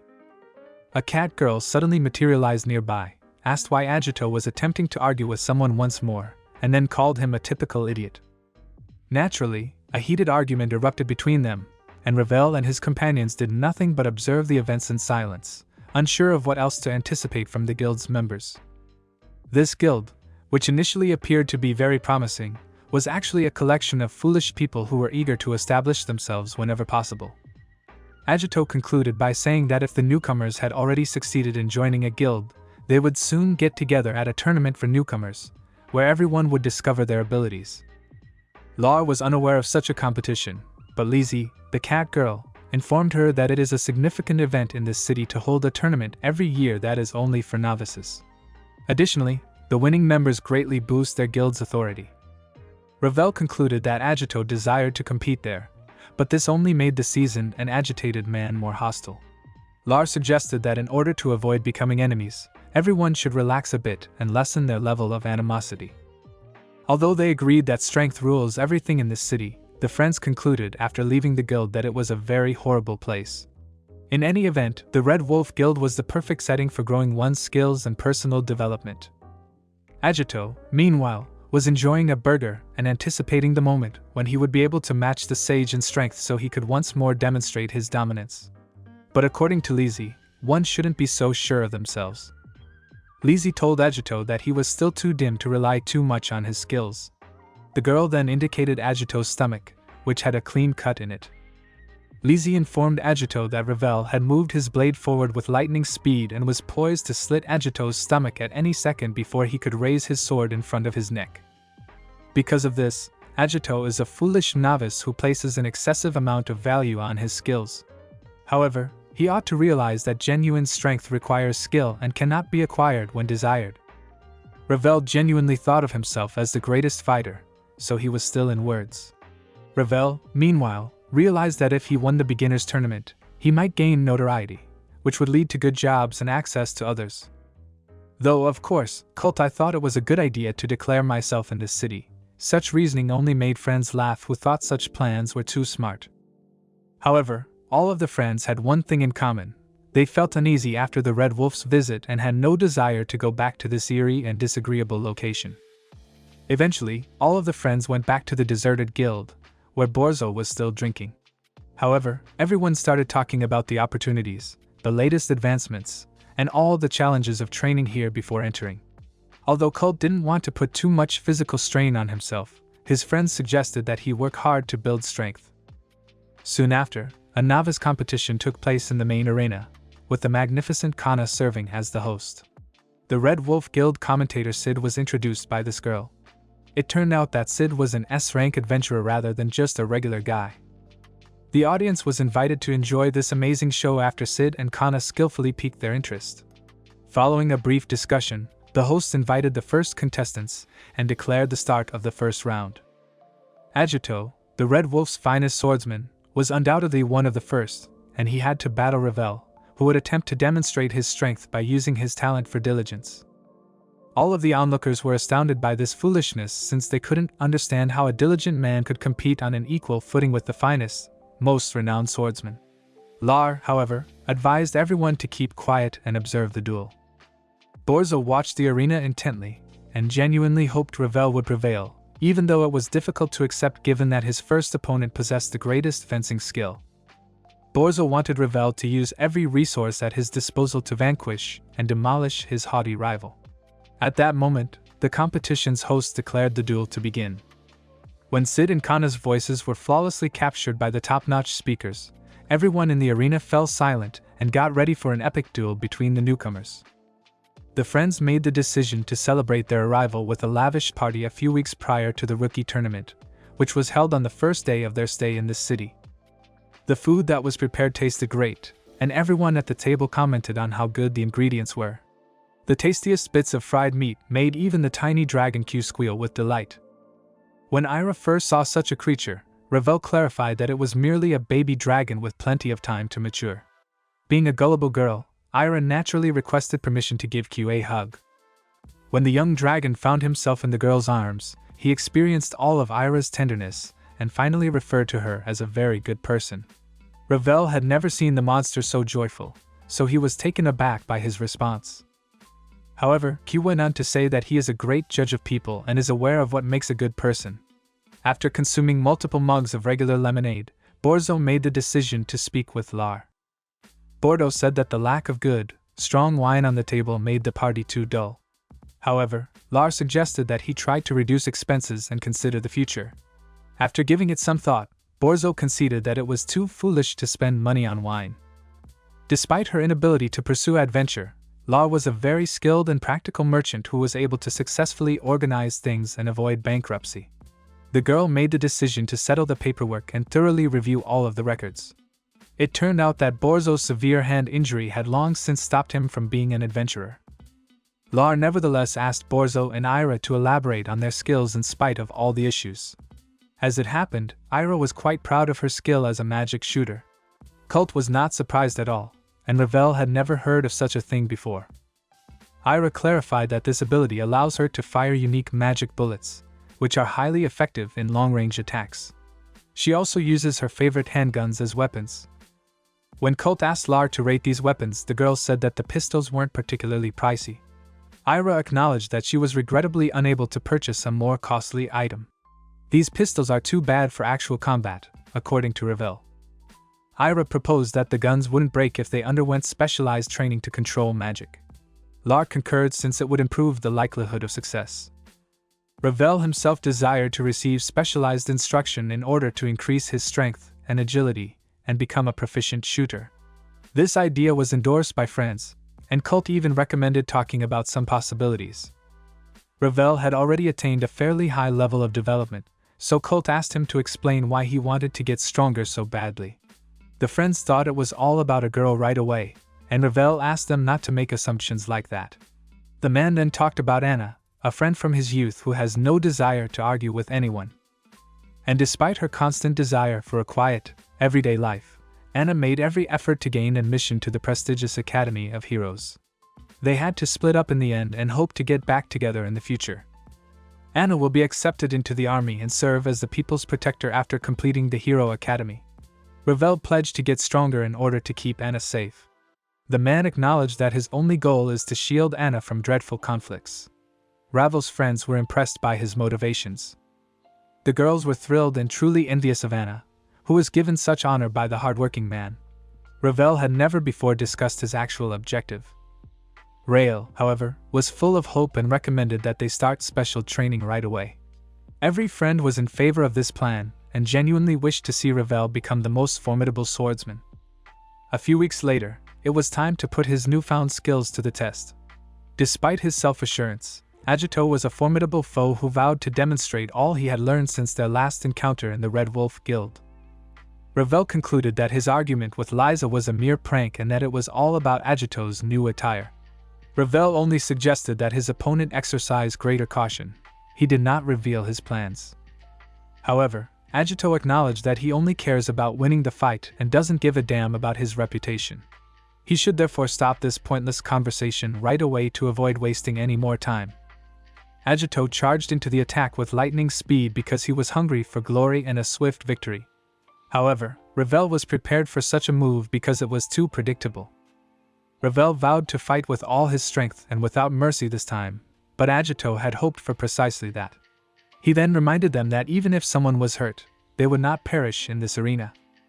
Because the largest arena employs the most advanced magic, participants will never die from the damage they sustain. However, the participants are deemed defeated when their life energy drops to 0. These conditions allow all tournament participants to fight in any manner without fear for their lives. Though opinions were ultimately split, the spectacle delighted the spectators in the stands. While many believed Agito would prevail, some were concerned about Ravel despite his significantly lower odds. Ravel's fight with Agito in the arena brought back memories of his early days of training with his father in his hometown. He no longer needed to mimic his father's movements, but all of this could help him get into the Hero Academy. It took Agito only a few minutes to realize that the opponent was more complicated than he initially appeared to be. Ravel also pledged to demonstrate all he had learned. Before this tournament began, Ravel wasted no time in training diligently under his friend's watchful eyes. Naturally, Banzo oversaw everything and gave Ravel the same brutal training as his father. However, it worked really well. Lar and the dragon, meanwhile, found everything boring to watch. Running is a great way to build strength and endurance because Banzo always emphasized the importance of staying focused in any situation and, of course, exercising caution. Banzo's use of gravity magic was so powerful that Ravel felt a great resistance with each step. Ravel was powerless to stop it. Ravel recalled the moment Banzo effortlessly seized his weapon, which was only possible with the aid of such gravity magic. The training was extremely challenging, and Ira was unable to handle the strain. Lar was relieved at the time that she had decided to pursue a different career path as a merchant. Even though it wasn't easy, and he would have become just like Ira if he hadn't been diligent, Ravel wasn't going to give up and continued to use all of his magic power. Banzo commended the man in his mind after noticing how serious he was. Ravel eventually lost control of his body and collapsed to the ground, but it was still insufficient. Concerned, Lar inquired about his well-being. Ravel could readily boost his power up to a certain point and use his magic to defy gravity. Unfortunately, his body couldn't adjust to such drastic changes very fast. Ravel had to start over because his control skills were insufficient, and it became difficult for him to stay focused for an extended period of time. However, in contrast to Ravel, Mr. Colt continued to move, and his extraordinary focus was especially noteworthy. It was clear that Colt was using magic of a similar strength to negate Banzo's gravity magic, a technique that only the strongest wizards could employ. Colt said he couldn't shield Anna in that way after noticing Ravel's bewilderment. Colt advised considering how Ravel could assist Anna in the event that Banzo attacked her. Banzo asked not to paint the man as a villain, but he acknowledged that Cult wanted to inspire him. This strategy proved successful, and Ravel rapidly regained his strength. Ravel gained strength from Cult's remarks, and he was now more motivated to fight Agito. The audience in the arena was perplexed as to why everything was worthless, and why the great Agito's attacks failed to reach their target. Naturally, everyone thought Agito was the greatest swordsman because he was not only a skilled hunter but also a skilled bladesman. His opponents will therefore always be at a disadvantage. In actuality, though, things were different, and Agito was now having problems and unable to comprehend why he was unable to accomplish the objective. Agito wanted to put an end to this odd altercation as soon as possible because he was growing impatient and distracted. Ravel wanted to get to the point where his opponent would lose his balance and be helpless against the counterattack, and this is precisely what he was aiming for. Lar and Banzo observed with fascination as their friend, who had received specialized training, completed the task flawlessly. This approach was first used to combat monsters, but since Agito and monsters are nearly identical, the chosen combat strategy is ideal.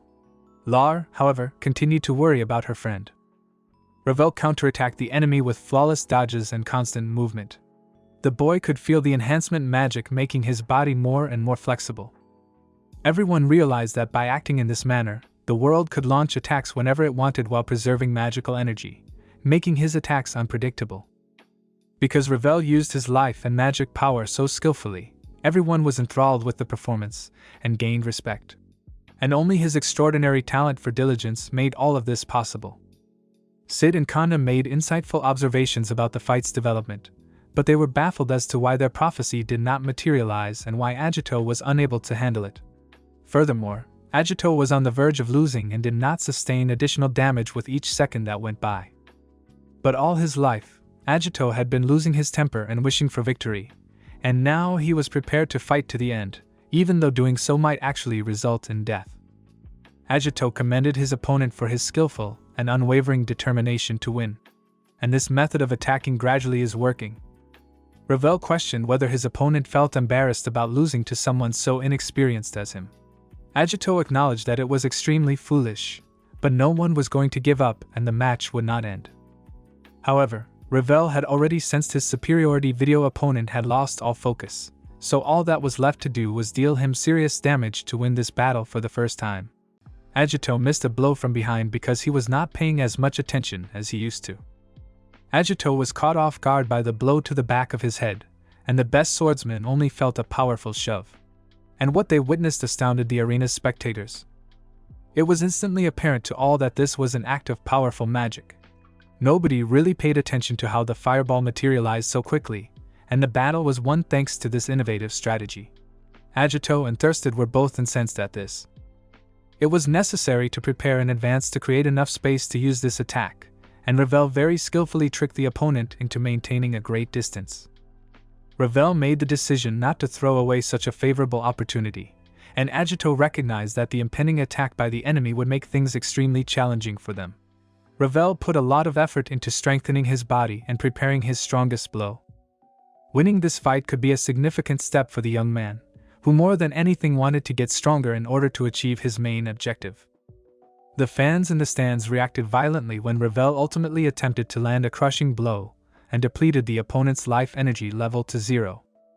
When the tournament hosts declared the duel over, everyone was taken aback by how swiftly the Red Wolf Guild's top swordsman lost. Like all the other friends, Lar was thrilled with the show. Ravel became the future favorite of the second round of the competition after everyone finally recognized his superiority over the best fighter. Ravel, however, felt that his magical energy was at an extremely low level. Even so, Ravel recovered sufficiently fast, and Oscar, a skilled swordsman from the Crown Sword Guild, was defeated as well. Gold, an axe warrior from the Flying Axe Guild, was the opponent in the third round. Ravel's reputation had grown significantly after he defeated the top swordsman in his first duel, and he was now anticipating his fourth duel to become a champion. All of the spectators were very impressed by this young man's accomplishments because, at first, no one thought Ravel was a serious candidate for at least one victory, but his hard work allowed him to demonstrate his strength. Ravel's opponent this time was Ira, a charming and incredible magic hunter who had not been scratched in the previous areas. Everyone anticipated that this confrontation would result in a spectacular performance. Furthermore, there was hope for Ravel's defeat when a stunning girl brandishing 2 pistols appeared. Ira advised Ravel to put in a lot of effort because it would be extremely challenging to combat long-range weapons at first. The host declared the duel to begin, but the man was prepared for another challenge. Ira was furious when her favorite pistols broke while being shot a week ago in the Red Wolf Guild. Additionally, Lar clarified that they were unable to handle magic-loaded bullets due to their extremely low quality. Ravel cited his uneasy feeling as a premonition and ultimately proposed delaying the training because he was concerned about the girl and thought she might have been harmed when the guns exploded. Lar recommended getting new pistols, but Ira was aware that foreign-made weapons were highly costly. They would set her back around 100 gold coins. Her father had given her the exploded pistols, which were manufactured by a foreign craftsman. Lar then proposed attempting to fix them, but Ira clarified that no one would attempt it since it would require too much magic. Ultimately, Ira concluded that her only chance to earn the money she needed to purchase good, high-quality pistols was to win the beginner's tournament. The young huntress, however, was terrified and knew that even in her first duel, she might lose. Lar asked Ravel to let Ira know that she had other options to consider. In the end, Ravel said he could try using his magic to make revolvers and find a solution. Kill-making weapons requires ingredients and costly materials, but it's very similar to cooking a meal according to a cookbook recipe. Lar asked Colt to step in because he thought this idea was dumb. Naturally, Ravel was aware that he lacked comprehensive instructions for creating pistols, but he knew that he could improvise and create a different weapon in that situation. The key was to obtain magic iron. Lar had a little supply, and it should be sufficient, it turned out. She did not, however, want to give it away for nothing. Since this was Ravel's first time making weapons, he decided to save time after taking a close look at the piece of magical iron. In this case, alchemical abilities should be helpful. After the girls observed the procedure, Ravel chose to make the same pair of pistols after observing the effect that showed girls brandishing them, and Ira concurred. Initially, Ravel made the decision to construct a barrel, then add a handle to the rear of it, and lastly, work on the sight and bend. Ira was thrilled and thought Ravel was a real weapon maker. Ravel eventually clarified that this science was known as alchemy after Lar, the merchant, spent a considerable amount of time trying to figure out what sort of magic the young, diligent man was employing. Ravel's power to alter the magic metal also astounded Mr. Colt. Indeed, the similarities between alchemy and magic are readily apparent to the astute observer. Lar believed that in this instance, common blacksmiths ought to possess their own abilities as well, and that Colt could readily pick up all the nuances of this trade with the aid of his extraordinary knowledge if needed. Ravel, who was intent on his work, was greatly alarmed by Colt's intervention, as he obviously had no doubts about his abilities. Since Ravel's magical abilities were insufficient to finish the process, the magic metal proved to be far more powerful than he had anticipated. Ira hoped for success even though she believed that this idea might not work out. The huntress, who was quite concerned when her pistols broke and didn't even anticipate that Ravel could make a weapon, commended him for his perseverance. The Red Wolf Banzo, the guild's leader, showed up at that precise moment and inquired as to what was happening. Ravel was working on a new weapon for Ira, Lar informed her. The girl hunter was soon testing her new weapon after Banzo praised him and referred to him as a good son of his well-known father. It's time to put your amazing pistols to the test in the competition. To be safe, you girl intended to stay far away from the enemy. Ravel also tried to get close to Ira because he knew that if he did not move quickly, the bullets would eventually catch up with him. It was an exciting moment, and Kana, the host, yelled that the man was getting closer to the bullets. Ravel hoped to identify a weakness in the defense and exploit it because he had already thoroughly studied the girl's strategy during their training together. Ravel dodged the magical bullets by moving as fast as he could, and as soon as he was close to the girl, he struck her with such force that she dropped her pistols. Ravel won again as the clamor of the crowd started to echo well beyond the arena. However, the young man declined to deliver the final blow after the unforeseen occurred. Kana, the host, was confused and kept yelling into the microphone. Ira was in a hopeless situation and had lost completely, so she did not understand the guy's intentions either. However, Ravel disagreed, claiming that Ira could fight far more effectively if she simply picked a different way to use the magic pistols. She also retains the skills her father taught her, even after losing her weapon. She must thus be ready for anything and persevere even if her weapon is totally destroyed or gone. Naturally, Ira knew all of this herself, but she was terrified to fight and her eyes were welling with tears. The girl clarified that it was hard to understand and that she was regrettably lacking in confidence. Ravel acknowledged that he occasionally feels scared and lacks confidence, and that nothing ever goes as planned. Nevertheless, he always makes an effort to accomplish the objective. Ira should thus pay closer attention to her desires and never give up, even in the most dire circumstances. Especially with her father staring at her and trying to teach her the best way to struggle. Lizzie saw Agito, who had lost the tournament, looking reflective in the meantime. Agito clarified that he was still analyzing his duel with Ravel in order to avoid making the same errors again. Lizzie was a very sly girl, and it gave her genuine pleasure to remind the guy of his loss.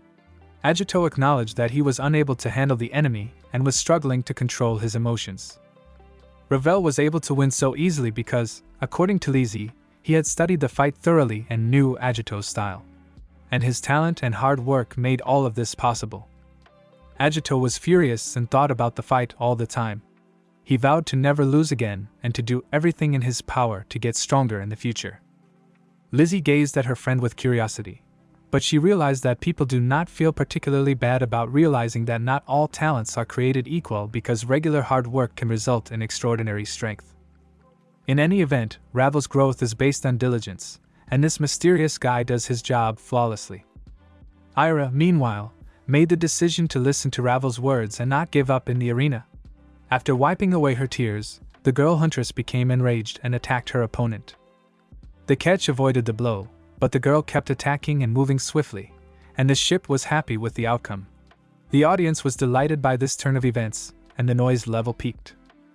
After pushing her opponents away, Ira managed to reach her pistols and started firing magic bullets at Ravel once more.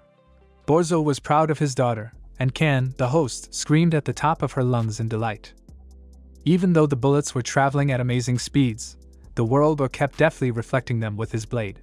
The girl stuck to her strategy of maintaining a safe distance, but this was a tried and true tactic. Ira prevailed in their first duel thanks to these strategies, and Ravel was already aware of how he ought to behave. Despite the dangerous feeling of fear resurfacing, the young huntress hoped for success. Ira chose to surprise her opponent with a sudden shot this time because she didn't want to give up. Ravel only managed to sidestep critical damage at the last second. But then an unexpected event occurred, and Ira experienced excruciating pain. Since this was the only explanation for the girl's sudden decline in vital energy, the host Sid concluded that the girl was under the influence of powerful magic. After analyzing Ravel's every move with skill, Can informed the audience that the man would soon approach his opponent, and would need to triumph once more. However, Ira abruptly put her hand up and attempted to shoot the young man as soon as he got close to the girl. Nobody anticipated this, and the show's host concluded that the girl was merely acting to trick her opponent. In fact, Ira had initially planned to trick Ravel into believing she was completely weak and unfocused. However, she was now in a better position and prepared to strike the final blow. The girl frequently passed out during their joint training, proving that Ravel truly believed in this cunning ploy. However, everything changed now, and the man was now the target. However, disappointment set in when the brittle hand's finger touched the trigger, and no shot was fired. Although Ira was startled, she realized that she had heard a sound like this before, one that was dangerous. The girl grasped everything in a split second and concluded that Ravel had once more employed alchemy, and somehow altered the pistol's design to remove their magical energy. But even with her bare hands, the girl was prepared to fight this time. Ravel, however, was far quicker than the girl and had already used her blade to deliver a crucial blow. Additionally, a throng of onlookers let out a cry of delight that reverberated across the city. After a while, Ira came to the conclusion that she had no chance of winning this battle. Notwithstanding her loss, the girl pledged that she would undoubtedly triumph the next time, but only if she strengthened herself. Ravel pledged to wait for a rematch and expressed satisfaction with the outcome. After the opponents shook hands, host Can's voice declared that the duel between the members of the same guild was over, with Ravel emerging victorious. Mr. Colt was much more reserved and made an effort to conceal his feelings despite the general joy. He was a little disappointed that Ravel and the girl could become friends and become so skilled. The self-assured and somewhat conceited Mr. Cult, after all, saw all of these cordial relationships as genuine folly that merely served to obstruct the goal's accomplishment. When a maid discovered a book about Cult's father's craft in a trash can one day, Cult said he had already read it with indifference. The man claimed that since he remembered everything so well, he no longer needed the book. The maid remained outraged because, in her view, it was impossible to discard another significant book anyway.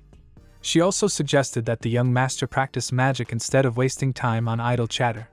However, Cult had no desire to do anything that he did not enjoy. The final round, which would feature competitors no one had anticipated seeing here before, began when host Kana announced it. They were all thrilled and anxiously anticipated the winner's announcement. The host called for the finalists of this amazing tournament to be greeted as the stands erupted in screams. Additionally, Kana cautioned against leaving and against missing this crucial game. The crowd's favorite, the unmatched newcomer Ravel, with the talent of Diligence, who had already proven his strength, and Cult, a sage with talent, were the finalists of the newcomers tournament. Ravel was certain of his choice, and Mr. Cult was taken aback when he noticed that his opponent was holding no weapon. The only thing left to do was to see who would be stronger. Ravel declared that he only needed to defeat a powerful sage like Cult in order to achieve his goal of becoming the strongest man in the world, especially considering how long and hard he trained for this. Ravel was supposed to use only magical powers in this duel, according to Ken's host. It would be a fantastic duel if that were the case. Cult, however, was self-assured and determined to persevere. Cult laughed at Ravel's self-assurance, but he still commended the adversary for his ability to speak since it was amusing and engaging. Cult, however, made the quick decision to attack his opponent after using the magic spell Fire Arrow. Cult eagerly awaited Ravel's reaction to this circumstance. Ravel skillfully avoided critical damage and attempted to neutralize the opponent's magic in this predictable magical attack. Kana, the host, exclaimed with excitement that she couldn't figure out where the magical flame could have vanished to. Cult discovered that Ravel had increased the flame streams using wind magic, and that he had ultimately succeeded in blowing them out. Despite his opponent's reaction, Mr. Cult described him as a good magician, but he is still a pitiful individual. Ravel remained silent in the face of this provocation, waiting for another assault. Since only a true idiot would spend his entire life trying to protect someone, Cult attempted to convince his rival comrade that all of his goals in life were completely pointless and foolish. However, they would have to give up useless things in order to accomplish their goals if they merged his knowledge of contemporary magic with Ravel's knowledge of old spells. However, Ravel was unwilling to abandon his ambition to become the strongest person on the planet because he was prepared to show Cult that all of his friends and desires were worthwhile. Naturally, the great sage did not like this response, and he vowed to keep trying and never again waste time on pointless individuals like Ravel. Because only by losing would Cult realize that his path leads to a pointless goal, he wanted to defeat Ravel in order to demonstrate how much he had been mistaken in his life. Ravel was able to dodge the critical damage and sidestep the great sage's subsequent attack, which was just as abrupt as the first, but it only made the overconfident Cult laugh. All of the spectators in the arena were waiting for a turning point as the fight's tempo gradually increased. However, neither of the opponents had yet to gain an advantage despite the active use of magic spells. Kana, the host, was taken aback because this fight was not one between common novices.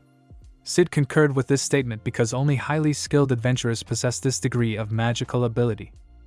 However, Ravel gradually began to feel more tense and a little worn out.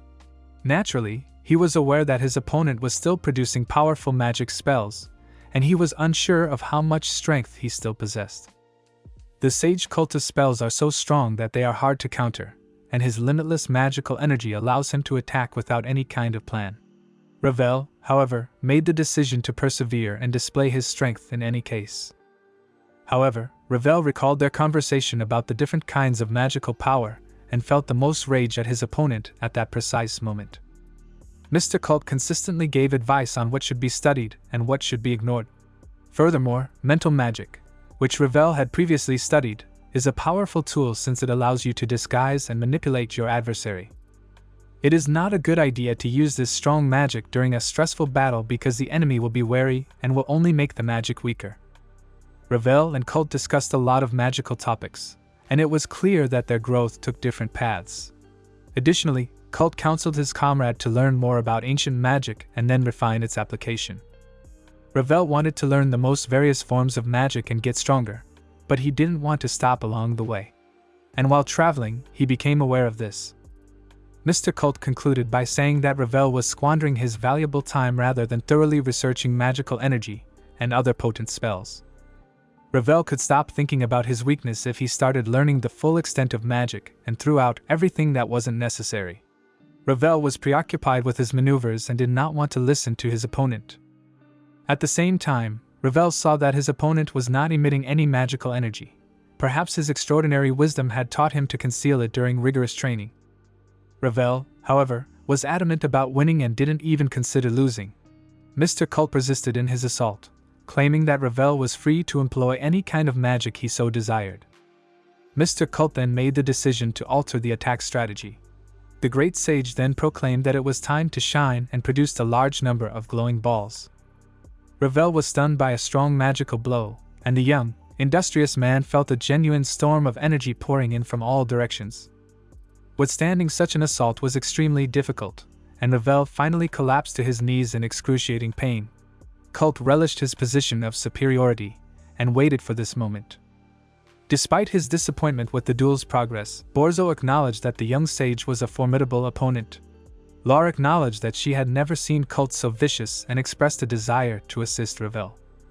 Ravel, however, endured the forceful blow in spite of the pain and questioned his opponent about whether Colt was incapable of handling him.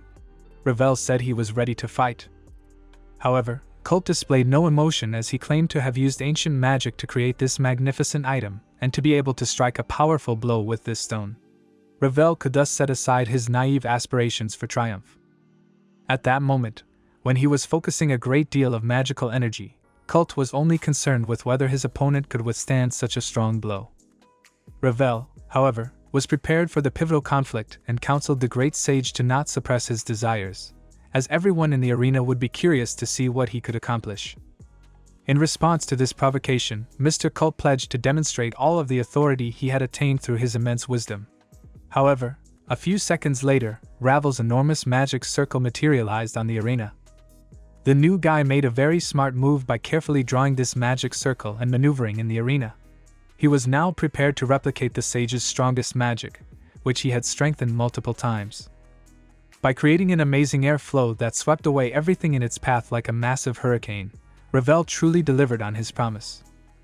Even the audience members who made an effort to remain seated were affected by this light, potent magic. Then Ravel started thinking back on those exchanges with Colt. Ravel spent time with his friends and communicating, but Colt would rather be by himself with a vast collection of books. Colt consequently acknowledged that he feared becoming a worthless object that would eventually be left behind and forgotten forever. Ravel was only amused by these foolish remarks and told his comrade that his greatest quality is actually that he is most concerned with his magic. He is the only one who does not make fun of the ability to work hard, and as a result, he will never want to be parted from someone like him.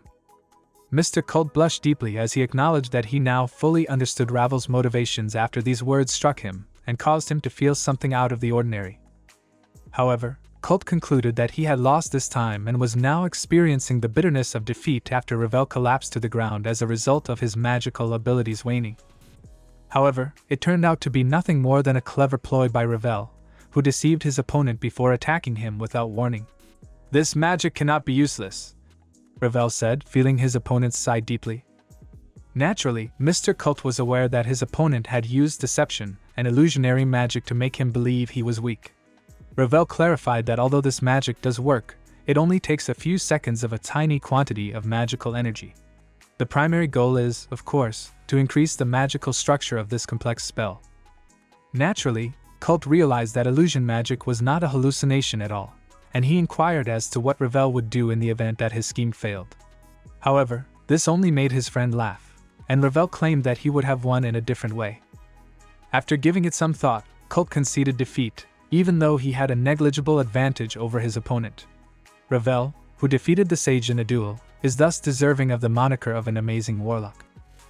This was the slave's most thrilling moment, since he was now proclaimed the tournament's winner in front of a large crowd. The man was commended by the show's host, and his friends were pleased with him. At this point, Banzo described how his father Aiden continuously researched magic blade attack combinations before mastering them. Ravel can therefore take the same route and learn more about swordsmanship. The city had already returned to its regular routine a few weeks after the conclusion of the newcomers' tournament. However, Agito was still unable to accept his loss and was still upset about it. The noise of the city annoyed him a lot, and he didn't enjoy seeing the happy residents chatting close to the stores. However, Agito was abruptly called and forced to turn around. Lar, a merchant girl, greeted Agito and welcomed him to the new guild. Nevertheless, Agito saw the errors on the notice board right away. Lar decided to make everything right after thanking him for the comment. Lar then described how annoying the numerous quests that appeared after the tournament was over were. Agito heard about it as well, but he was currently too busy. Lar described various individuals who frequently come to the guild to select their own quests and purchase armor and weapons. And there's only one reason for all of this popularity. Ravel, the recent beginners tournament champion, was the obvious cause of this. Hydra, the long-haired girl who placed 5th, was also well liked. When Lar asked how Agito was doing, the agitated man grabbed the merchant and attempted to stop her. However, Hydra had just returned to the guild after finishing yet another perilous quest when she demanded that Agito immediately apologize for his actions within the guild. Hydra told the boy that his lack of confidence and weakness caused him to lose the duel because he did not respect Ravel's skill. Agito was ultimately mistaken in his belief that his skill and strength would be sufficient. Due to his inability to control his emotions, Anigo has already knocked 2 girls to the ground in an attempt to stop them from discussing his weakness. Lizzie then asked Agito to calm down after she showed up in the guild and witnessed the entire scandal. In the meantime, Cult's abilities to simplify magic and alter its structure astounded everyone. This accomplishment paved the way for the future development and opening of a new class of magic. Lar acknowledged that she never imagined a man like Cult could be transformed. Cult concluded that the man with the black mustache was most likely a nobleman because he offered to help right away. Though perhaps this was too biased, Cult promptly clarified that he did not particularly like different nobles, even though this turned out to be the case. Not at all offended, the jovial nobleman embraced the young sage and assured him of genuine friendship. The aristocrat acknowledged that he would pay anything to learn magic. Lar observed the events with interest and concluded that Cult had a gift for drawing in a variety of significant individuals from whom one could obtain many beneficial items. Agito reminded him of his friend Lizzie's magical powers, despite her constant laziness. However, Lizzie was able to become an A-rank adventurer and may have reached her limit, so she did not care about her life at all and did not take criticism. Lizzie told him right away that Agito had been training hard lately in order to win the next time. Lizzie then inquired as to Ravel's current location. As it turned out, the talent Diligence's owner is considering ways to elevate himself because he is currently unable to finish tasks. Ravel spends all of her time training and rarely takes a break, according to Lar. Ravel also focuses primarily on becoming proficient with the blade. Ravel set a small, well-fixed rock as his target and moved constantly, acting as though he and his opponents were engaged in combat. But it hurt like hell every time you hit the hard rock. As it turned out, Ravel struggled to learn the unique fencing technique and was unable to even scratch this enigmatic stone despite his best efforts. Ravel was asked by Banzo if he could recall the type of stone. The boy was undoubtedly aware of orichalcum, a legendary stone renowned for its extraordinary power. Although this material was extremely valuable, processing it was quite challenging. Ravel's father once cut such a stone, according to Banzo. Ravel's ability to read opponent behavior and seize any advantageous opportunity to win was highly regarded by Banzo. Ravel excelled at identifying his opponent's vulnerabilities and creating challenging circumstances for them. However, it was unclear how Ravel would manage to prevail in the face of adversaries, and how he would be able to repel their attacks while simultaneously defeating them all. Ravel has to learn a special move that will destroy everything because of this. Ravel has the potential to become the strongest man if he is able to master this amazing ability. We refer to this blow as the unyielding move. Naturally, his talent and focus enabled him to advance. Magical power flowed through the body, hardening and strengthening it. However, Ravel was still unable to comprehend a few things. There was plenty already, but Ravel determined that he would have to focus as much as he could to study the unforgiving blade. After all, Every poorly performed attack resulted in excruciating pain and a reduction in magical energy, and Ravel hadn't been successful yet. Furthermore, since his father lacked any magical powers, it was even more difficult to determine how precisely he had accomplished this. However, every failed attempt only served to inspire Ravel, who made the decision to focus as much as he could in order to cut the orichalcum and get the best outcome. The happy Lar made the decision to go to Ravel at this time, and inform her friend that his rank had been successfully increased. However, the girl was going to be let down. As it happened, Ravel vanished into thin air, and Lar was baffled as to how this could have happened. The man, meanwhile, was attempting to comprehend his fate and where he had ended up. After realizing that there was a lot of magical energy in the area, Ravel turned to face the woman when he heard her lovely, soft voice. The lovely girls were battling a monstrous creature that was prepared to rip apart anyone who stood in its way. The situation the girls were in was extremely challenging. However, everything changed when Anna stepped in and attacked the malevolent creature right away. The girls were completely taken aback by Anna's appearance, and they now hoped for their salvation. In the end, the Dragon Knight Anna's intervention marked a sea change in this conflict, and the monster was vanquished as a result of cooperation. The girls therefore wanted to do well on such a challenging test. However, Anna maintained her maximum level of concentration, in contrast to the other girls. Anna clarified that she was still feeling uneasy. However, because they were on Academy property, the girls were certain that there were no monsters here and they could unwind. Everyone's goal in this task was to score as many points as they could.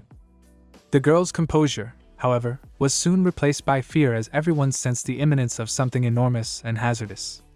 A manticor loomed ahead, and everyone who had felt at ease now hoped to escape unscathed. It is a massive beast with 3 rings on its tail, a lion's head, and bright red fur. It is referred to as a devourer due to its violent tendencies and desire to hunt humans. Because of this malevolent creature's dangerous traits, the guild management decided to rank Manticor as the highest monster S. Since they are too weak to battle such a monster, the girl named Luna made the decision to leave as soon as possible. The Manticor, which could sense every move its target made and was prepared to begin a new hunt, became even more enraged when Luna began to flee. Everything was pretty predictable, and the predatory monster attempted to attack the girls. Luckily, no one was hurt this time, but it was impossible to unwind. All of the girls, including Anna, were too terrified and knew they needed to flee as soon as possible, but Anna was already preoccupied with something else at the time. Anna suggested that the others flee in order to divert the monster's attention. Anna wanted to help people so that the teachers would know she was capable of doing so. However, Luna objected, reminding Anna that she would be facing the most dangerous creature they could possibly come across. However, Anna was already trying to focus and getting ready for the experience. Anna was prepared to fight and, in spite of her gentle disposition, felt like a true warrior. Luna feared for Anna's life because few could withstand the Manticora. Anna actually knew who she was going up against, and she hoped she could survive long enough to give the others time to flee to the academy. Since she had joined the Academy of Heroes, Anna could not shame herself by losing without a fight, much less simply fleeing in front of everyone. She could only confess to herself that she was scared to fight. At that moment, Anna thought of her best friend Ravel, whom she had been dreaming about all the time and would finally see after 3 years of attending the academy. However, Anna was now depressed and thought she might not be able to keep this promise, so she apologized in her head. However, Anna was shocked to see Ravel standing next to her. The man assured her that he was prepared to do what he had spent so much time training for and fighting for. The man wanted to protect his friend before talking about everything, so he asked Anna to wait a little while. Anna immediately forgot about the awful monster and wanted to speak with Ravel. Ravel focused as hard as he could on the Manticor because, although he had never had to face such a formidable foe before, he had to save Anna now and there was no room for error. This was the eagerly anticipated reunion of 2 longtime friends who had hoped to live out the rest of their lives together. However, they now had to survive a perilous battle with a monstrous monster. Ravel was resolute, and made a lifelong vow to his beloved Anna that he would protect her until the day she died. The young owner of the Ta had just met a deity in the form of a stunning woman. The goddess noticed that the guy was behaving very confidently, and was not at all surprised by the meeting with the goddess. Ravel was aware of this since Cult had informed him of his encounter. However, the more the man gazed at the lovely goddess, the more he came to believe that he was looking at a representative of the higher world who had the power to determine the fate of all people. She had important information to share during this wonderful meeting, so the goddess broke the silence and offered to listen carefully. Ravel was told by the goddess, who was still grinning sweetly, that his beloved Anna was now in grave danger and that he had to step in. However, the guy asked how God could be unaware of such things, while the goddess herself was unaware of the appearance of such a dangerous monster on the grounds of the prestigious academy. Although the circumstances were unclear, the goddess admired the man's bravery and wanted to assist in saving Anna. The guy questioned why the goddess chose to assist him at all, but the goddess offered to teleport Ravel to the monster so he could defeat it and save his beloved girl. However, the divine girl clarified that she was interested in this issue for personal reasons. Despite having to keep things in balance, the goddess actually had a deep affection for the people who lived in this world. The goddess chose to get right to the point without providing any additional information. Since the manticor is a powerful creature that Ravel had never encountered before, the girl told the guy to try to defeat it and declared that it was time to leave. The young, industrious man arrived at the scene of the action in this amazing manner, and he was now prepared to battle the monster. However, none of his attacks were successful, and the manticore's body was unharmed. It was clear that this awful monster was immune to physical harm, so an alternative strategy had to be tried. Anna was startled and terrified as she observed the fight with curiosity, and was astounded by her best friend's deft use of magic. However, the young man eventually suggested that Anna leave because even the magic fireballs were ineffective against such a strong foe. Ravel found it extremely challenging to defend the girl while fighting, and he was terrified of making a mistake. The girl was saved by the amiable and devoted Dragon Q, who also pledged to take her with him. The little dragon himself was unaware of how he got here at the time, but it didn't matter at all now. Ravel was now left by himself with the awful monster, and he could feel how his beloved, who had previously been kept safe, was now prepared to engage in combat. Nevertheless, Ravel felt the effects of the poison as the manticor delivered a very unpleasant and painful blow. I took immediate action, causing the man's movements to slow down and his entire body to hurt. To stop the poison from spreading, the magical power had to be used as quickly as possible. Ravel could still fight, and was prepared to fight to the end despite the severe poisoning, but it was clear that this was not going to be an easy battle. Anna attempted to flee the dragon's laboratory in the meantime, claiming that her friend would probably perish if she did not assist him. The girl's request was granted by Q, and Anna fell to the hard floor after a brief flight. Anna's ability to comprehend the dragon's meaning was unexpected. They had just met a few minutes prior, after all. In spite of this, Q had a unique bond with her. They appeared to have known one another for a long time, but she didn't want to talk about their unique bond because the kids needed to be saved as soon as possible. Despite the little dragon's opposition, the dragon only wanted to carry out his master's request and take the girl to a safe place, but Anna couldn't understand how they could have put Ravel in such a dangerous situation.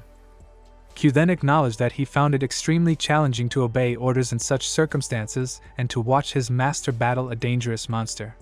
In order to assist Ravel, the dragon then requested that Anna demonstrate her Dragon Knight abilities.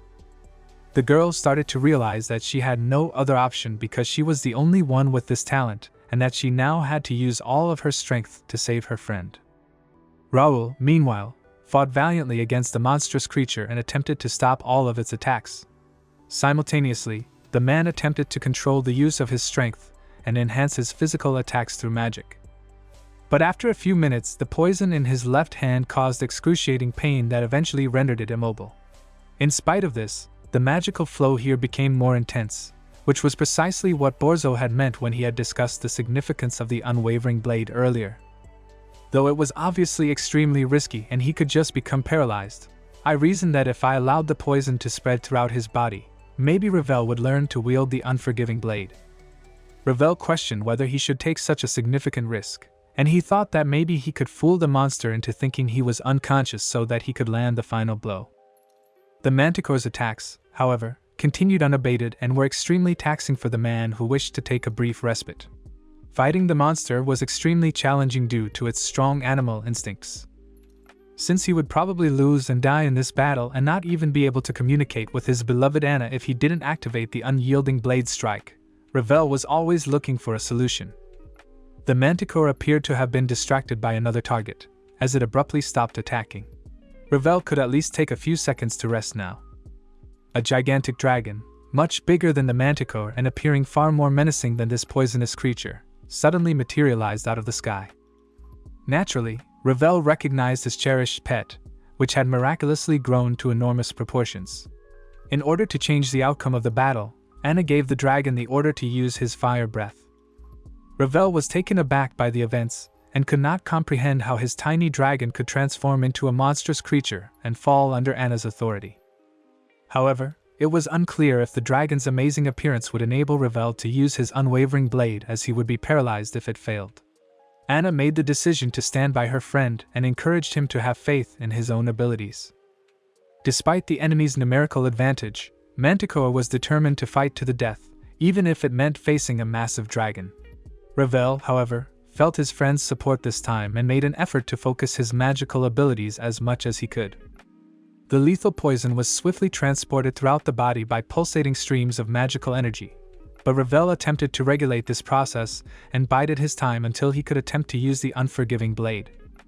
Time was gained by the appearance of friends, and Ravel hurried at the monster, swinging his blade, after concluding that the time had come. Unfortunately, the initial blow only penetrated the monster's body. The manticore then attempted to strike again with its poisonous tail, but Ravel swiftly shifted positions. However, that same unforgiving blade proved to be the next strong blow, easily severing the enormous creature's neck.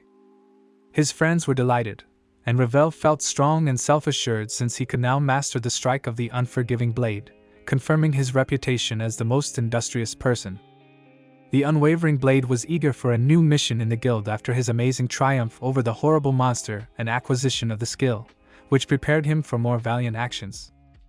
I knew I had to teleport back to the original location as soon as I defeated the manticor, leaving me without time to speak with my sweetheart, Anna. Ravel still felt as though he was on a battlefield because it was the most thrilling and depressing moment. Banzo then assisted him in getting better, and Ravel eventually took a few days off. Dealing with the poison and determining what to do next were necessary. I was able to cleanse my body and remove the poison's influence thanks to my magical abilities, but I was still unable to move my left arm and had to wait for it to get better. Since she was able to defeat the manticore and save her friends, Anna has gained a great deal of notoriety and improved her standing in the Hero Academy. Eleanor, a stunning girl who was the guild's new administrator, soon paid Ravel a visit and said she would be delighted to work with him. It turned out that Eleanor had brought a letter, and Ravel thanked her for the visit. The boy was taken aback by the letter and later learned that it was sent by the United Guild Federation, a powerful organization. After accepting the invitation, Ravel eventually found himself in the United Guild Federation's main castle, where he was greeted as a distinguished visitor and cordially asked to an audience. However, as Ravel made his way through the enormous hall, he was suddenly attacked by ice statues, which was completely unexpected for the man who had come to visit. The enormous ice statues depicted monsters and knights. Ravel didn't fully comprehend why all of this was required, but he was obviously prepared to fight. Ravel used his magical ability to transform the ice statues into regular water and destroy them with magical fire. Louis, the guild leader of the United Federation, soon showed up and complimented the boy on his amazing use of both magic and physical abilities. Louis acknowledged that the Hero Academy had lost a unique opportunity to recruit such a remarkable individual. Louis then proposed that they have lunch together, and Ravel was thrilled by the flavor of the expertly prepared wild boar meat. This was something the man had never eaten before, and he relished every morsel. According to Louis, the meat is left at a warm temperature for around 20 days in order for mushrooms to grow inside of it, giving it softness and juiciness. However, Louis said that there is no need to be concerned because the meat is thoroughly cleaned before being consumed. Additionally, some meat lovers still favor this kind of processing to experience the amazing flavor of this product, even though the freshness of the meat is crucial. Naturally, the development of bacteria has an impact on the dish. Ravel eventually inquired as to the actual reason for their meeting, as it seemed improbable that they had convened to talk about food preferences. In agreement, Louis declared that he was granting Ravel entry to the prestigious academy. Louis's ability to defeat a massive manticore, the great swordsman, and the sage in the newcomers tournament makes him an extremely deserving candidate. And following a careful examination, it was discovered that the poison that Ravel extracted from his body belonged to the monster that Anna had slain. Lewis clarified that while he is obviously unaware of how Ravel came to be there and why Anna chose not to share the specifics of the encounter with the monster, it is important to realize that the Elite Academy is exclusively for professionals. Ravel was thrilled to receive this offer since it fulfilled one of his dreams to join this prestigious academy. However, it turned out that there was one crucial requirement. Lewis clarified that Ravel might be eligible for an official invitation to the prestigious academy if he were to become an S-rank adventurer in a year. This condition infuriated Ravel, who remembered how Lewis had called him the most deserving candidate to join the Hero Academy only moments before. However, Lewis proved to be a crafty individual and suggested that the man keep training in the same manner and consistently finish extremely challenging tasks in order to become a fermented man. That is, fully prepared for any challenges and dangers. After all, it will be feasible to demonstrate to the Academy administration that their decision to use Ravel for training was a mistake. After all, achieving S rank typically takes years and is contingent upon the caliber and difficulty of the missions. Now that he had a clear idea of what he would be doing for the upcoming year, Ravel quickly said goodbye and returned to the guild, thanking them for the wonderful treat. Lewis was pleased with the encounter and realized that he was still the same courageous and powerful man from his younger years. Ravel now spent all of his leisure time engaging in risky activities. Naturally, he continued to train. However, the young man eventually reached his breaking point and concluded that he needed to put in more effort and acquire new skills. Learning how to build a storage space for things was one of the practical abilities. The laws of time and space did not apply in space and inventory, so anything could be stored there. Although learning this skill was challenging, Ravel succeeded, and he was no longer concerned about his endurance on lengthy journeys. Lar was thrilled with the magical inventory and envious because her trade would advance to a new level if she could employ such abilities. The girl asked for more information on how to become proficient in this skill, and it was revealed that all one had to do was focus all of their magical energy and attempt to activate the inventory. Ravel clarified that while attaining such an effect is extremely challenging, hard work is always helpful in achieving the intended outcome. Lar was thrilled and wanted to do it again. Ravel also kept up his training with Cult, a sage, and they attempted to replenish magical energy while they slept. Given that 1 hour could make up for 8 hours of rest, this was a very successful strategy. After gaining mastery through consistent running training, Ravel was able to run so fast that people with normal vision could not even keep up with him. As a result, Ira taught him a unique training technique and was always willing to assist. Eleanor, the administrator girl, always picked the best and riskiest tasks for her favorite adventurer, Ravel, who finished them incredibly quickly and went on to new quests. Eleanor eventually reported that there were no more tasks to complete. More importantly, she was unable to assign all of the remaining missions, even the easiest ones, to a single person because doing so would leave the guild empty. However, Ravel insisted on a task, and this led to a heated argument with the guild administrator. Ravel was prepared to raise his rank, but he had to wait at least a month to do so. Ravel made the decision to persevere and pleaded with the girl to assign him new assignments because he puts in a lot of effort and wants to rise to the top as soon as possible. However, Eleanor was adamant, as if she had promised the man a test mission before promoting him.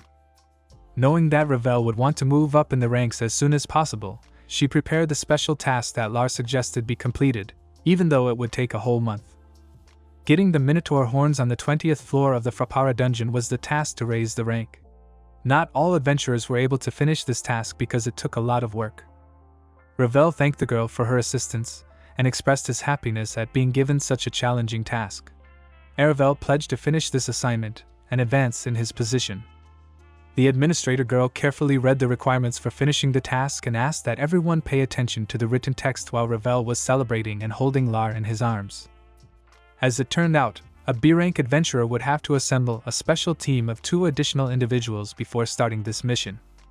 Naturally, Ira was the first to want to join the team because she always wanted to be near Ravel. The guy thanked the girl for her bravery, saying that her strength was helpful. Ira made the decision that they would undoubtedly manage. But before, she had only made it to the 5th floor of the dungeon. Since Ira always used her leisure time to measure training, Ravel was obviously aware of her level of adventure readiness. The girl was inspired by Ravel, and the two of them put in a lot more effort during training. Ravel and Ira exhausted themselves completely, but they were happy when they recovered their strength. Ira then acknowledged that, in practice, she only makes an effort to work out vigorously once a week, but she felt there was no need to disclose this to her father.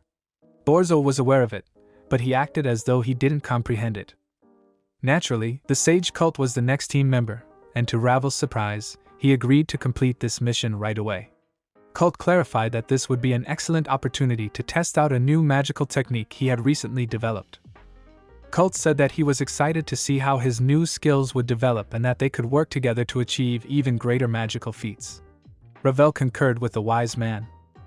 The sage went on to say that he wanted to carry out his research with you, which included studying special magic. Although Ravel accepted these terms, he requested to do so after the mission was finished. Q wanted to travel with his friends as well. Naturally, Ravel was appreciative of his little pet, particularly following the conflict with the manticor, but he wasn't sure if Q would ever be able to transform back into a massive monster. Ravel believed that Q should avoid the fight, but he managed to teleport and assist in the conflict with the manticor at that precise moment. It was unclear how he transformed into a massive dragon. Cult said that many dragon researchers had commented that they had never seen anyone like Q, so he had a lot of potential and advised against rejecting the pet. Q has many secrets, and shouldn't be left alone at home, according to Lar, who also mentioned how the Mechanics Guild attempted to capture him but ultimately defeated him to save Anna. Ultimately, Ravel consented to bring his pet along on a perilous expedition. Q was as content as a small child and vowed to be the world's most practical pet. When the unified group of adventurers prepared to embark on a perilous expedition to the Willpower dungeon the following day, all of the guild members bid them farewell and wished them luck. The friends soon found themselves in front of the Labyrinth's main gates, where they had to register as participants first. Since she had been here before, Ira recommended that they go up to her.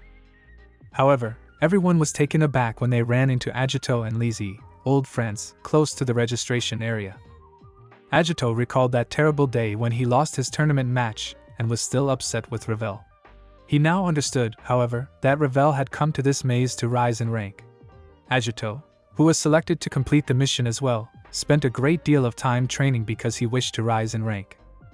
Ravel was prepared for another challenge even though he was a little let down to find out that there were other powerful adventurers vying for the high rank.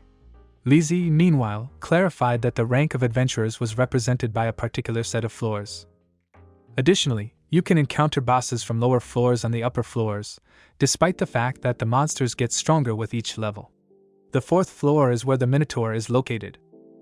Following its appearance, the Federation took control of the Minotaur's habitats, and following multiple evaluations, experts determined that adventurers with rank A could defeat this monster. However, many guilds attempt to keep adventurers with rank B from being lost and send them to the Labyrinth because of the extreme danger. Eleanor had informed him that the application could take up to a month to process, and Ravel realized that he had been granted special permission to take part in this challenging mission. As a result, registration could only be open to the most seasoned adventurers. However, the newcomers' tournament had just ended 2 months earlier, so Lar had once again employed her slyness to secure authorization. To determine who would enter the Labyrinth first and finish the tasks, everyone ultimately agreed to form a line. Naturally, a lot of the candidates started to quarrel. Lizzie and Agito proceeded. Ravel became enraged and reminded him that he had special permission from the guild to finish the quest without registering. Agito, however, was not going to accept this and carried out his planned actions. Ravel was furious that the safe zone was already fully occupied, but Cult told his comrade not to get upset and to go to check-in. Ravel eventually made it to the check-in desk. Each of the candidates explained his motivations as they started talking. And with a charming smile, Ravel announced that he and his group wished to enter the Labyrinth. It was a massive and noisy process, with many of the adventurers already prepared to complete their tasks and others returning from the Labyrinth. Cult emphasized the need to exercise caution because careless behavior can have disastrous consequences. To Paravel's surprise, there were so many adventurers hurrying to finish the task. Ira clarified that the first 10 floors could be finished fast because they lacked any challenging monsters or secret traps. Nevertheless, they had to move quickly, and Ravel's group employed magic to speed up their running in order to outpace all of their rivals. After a while, the group discovered that they were on the 11th floor of the dungeon, and everyone was now anticipating the appearance of numerous monsters.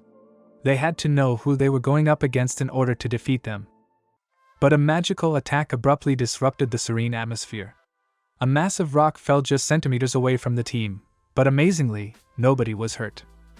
In the hopes that victory would be sufficient, the sage cult chose to participate in this magical duel himself this time, and cast a magical flame of immense power upon the adversary. However, it turned out that the enemy, who took the shape of a stone, managed to somehow absorb and deflect all of the magical power that was aimed at him. Everyone was astounded by the enemy's strength. However, everything turned out okay because the stone was destroyed by the sage's powerful magical energy. Like everyone else, Ravel concluded that they should be more cautious the next time.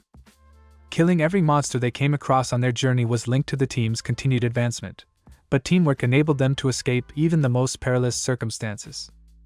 Agito and Lizzie, meanwhile, were occupied with eliminating monsters and advancing steadily through the dungeon's levels.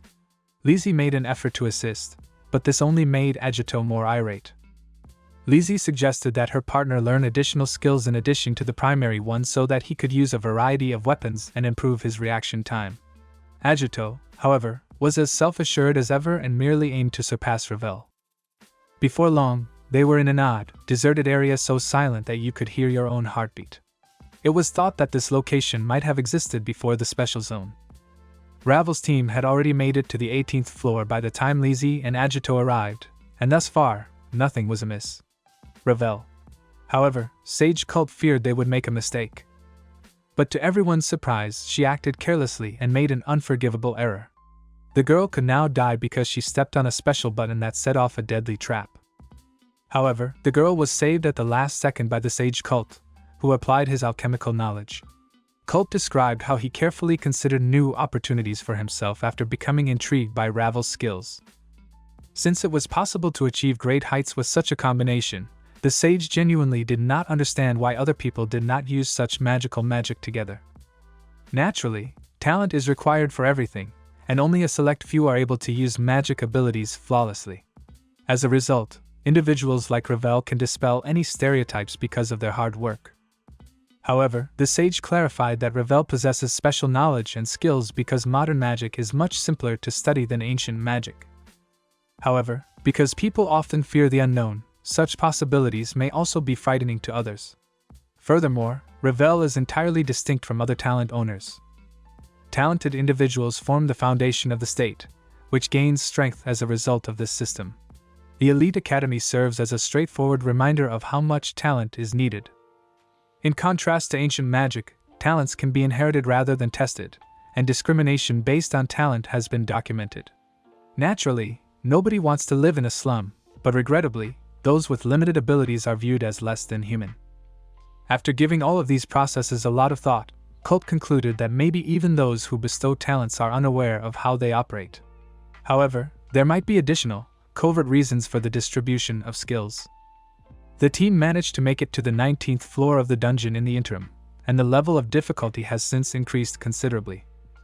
As it happened, two opposing teams gathered on this floor, and Agito told the long-haired girl to focus because there were a lot of irate monsters present. Since nothing like this had ever occurred before, it was unknown why there were so many monsters here. Ravel was told by Lizzie to just fight first and consider it later.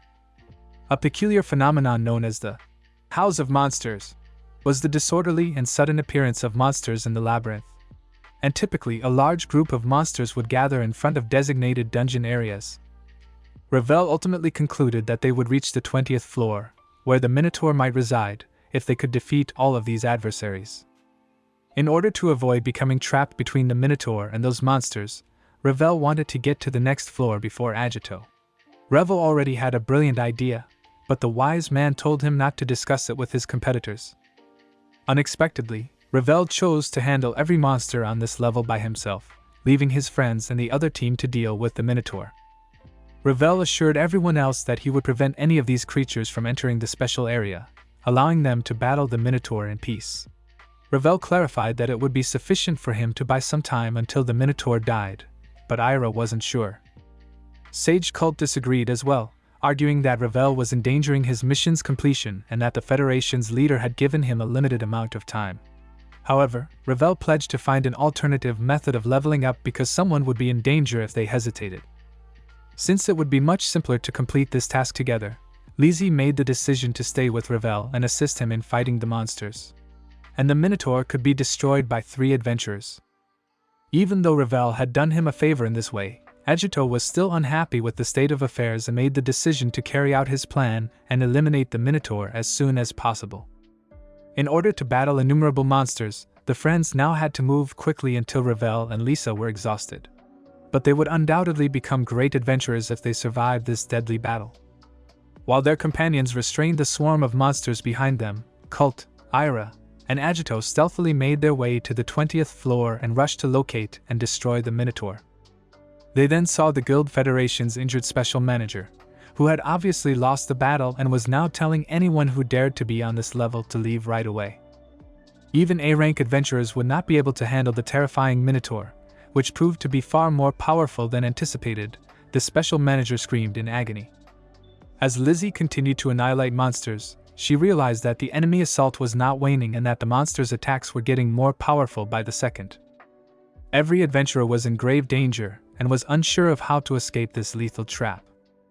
As the heroes battled monsters in a perilous dungeon, a jovial nobleman approached the head priest and offered to have a glass of wine. However, the priest favored drinking only pure water. Regardless of rank, the nobleman and the chief priest were able to freely communicate because they had known each other since early childhood. Naturally, people's talents, which were truly a gift from God, were the most important factor in this world. Hours had passed during the dungeon battle, and nobody could predict when it would end. The sage made every effort to strike the Minotaur with a crushing blow, but it was difficult. By using a blast of wind, Sage Cult was able to attack the Minotaur from a safe distance. Despite the length of the powerful spell, the Minotaur was not stunned. The spell could actually be reflected by the Minotaur. He had strong magic of his own, according to this. Simultaneously, the monster used the energy of his opponents to heal his wounds. Everyone was aware that if they did not find a solution, they would perish here. Lizzie and Ravel also kept fighting non-stop on the dungeon's previous floor, realizing that none of their efforts were making any difference in the number of monsters. Ravel displayed his unforgiving blade and, of course, fought far more successfully than his partner. Lizzie asked, how could such strength be achieved, since she had never seen anything like this before? As usual, however, the man responded that it was all the result of hard work. Then Ravel saw his pet's awful condition. Q complained about having panic attacks and feeling like he had power piercing him. He was unable to fight because of all of this. The small dragon immediately fled in excitement. At the same time, Q turned completely black and asked his friends to avoid approaching him at all costs. The small pet appeared to have been sucked up by the darkness itself, which was a sign of a very powerful and malevolent magic that Ravel had never seen before. Despite the team's valiant efforts to defeat the Minotaur, the battle was ultimately unsuccessful. Ira attempted to buy some time for her teammates by delaying the Minotaur. Ira was praised by Cult and Agito for his ability to shoot accurately and move swiftly. The girl was incredibly nimble and flexible, and she was able to use the magic shell because of her training with Ravel.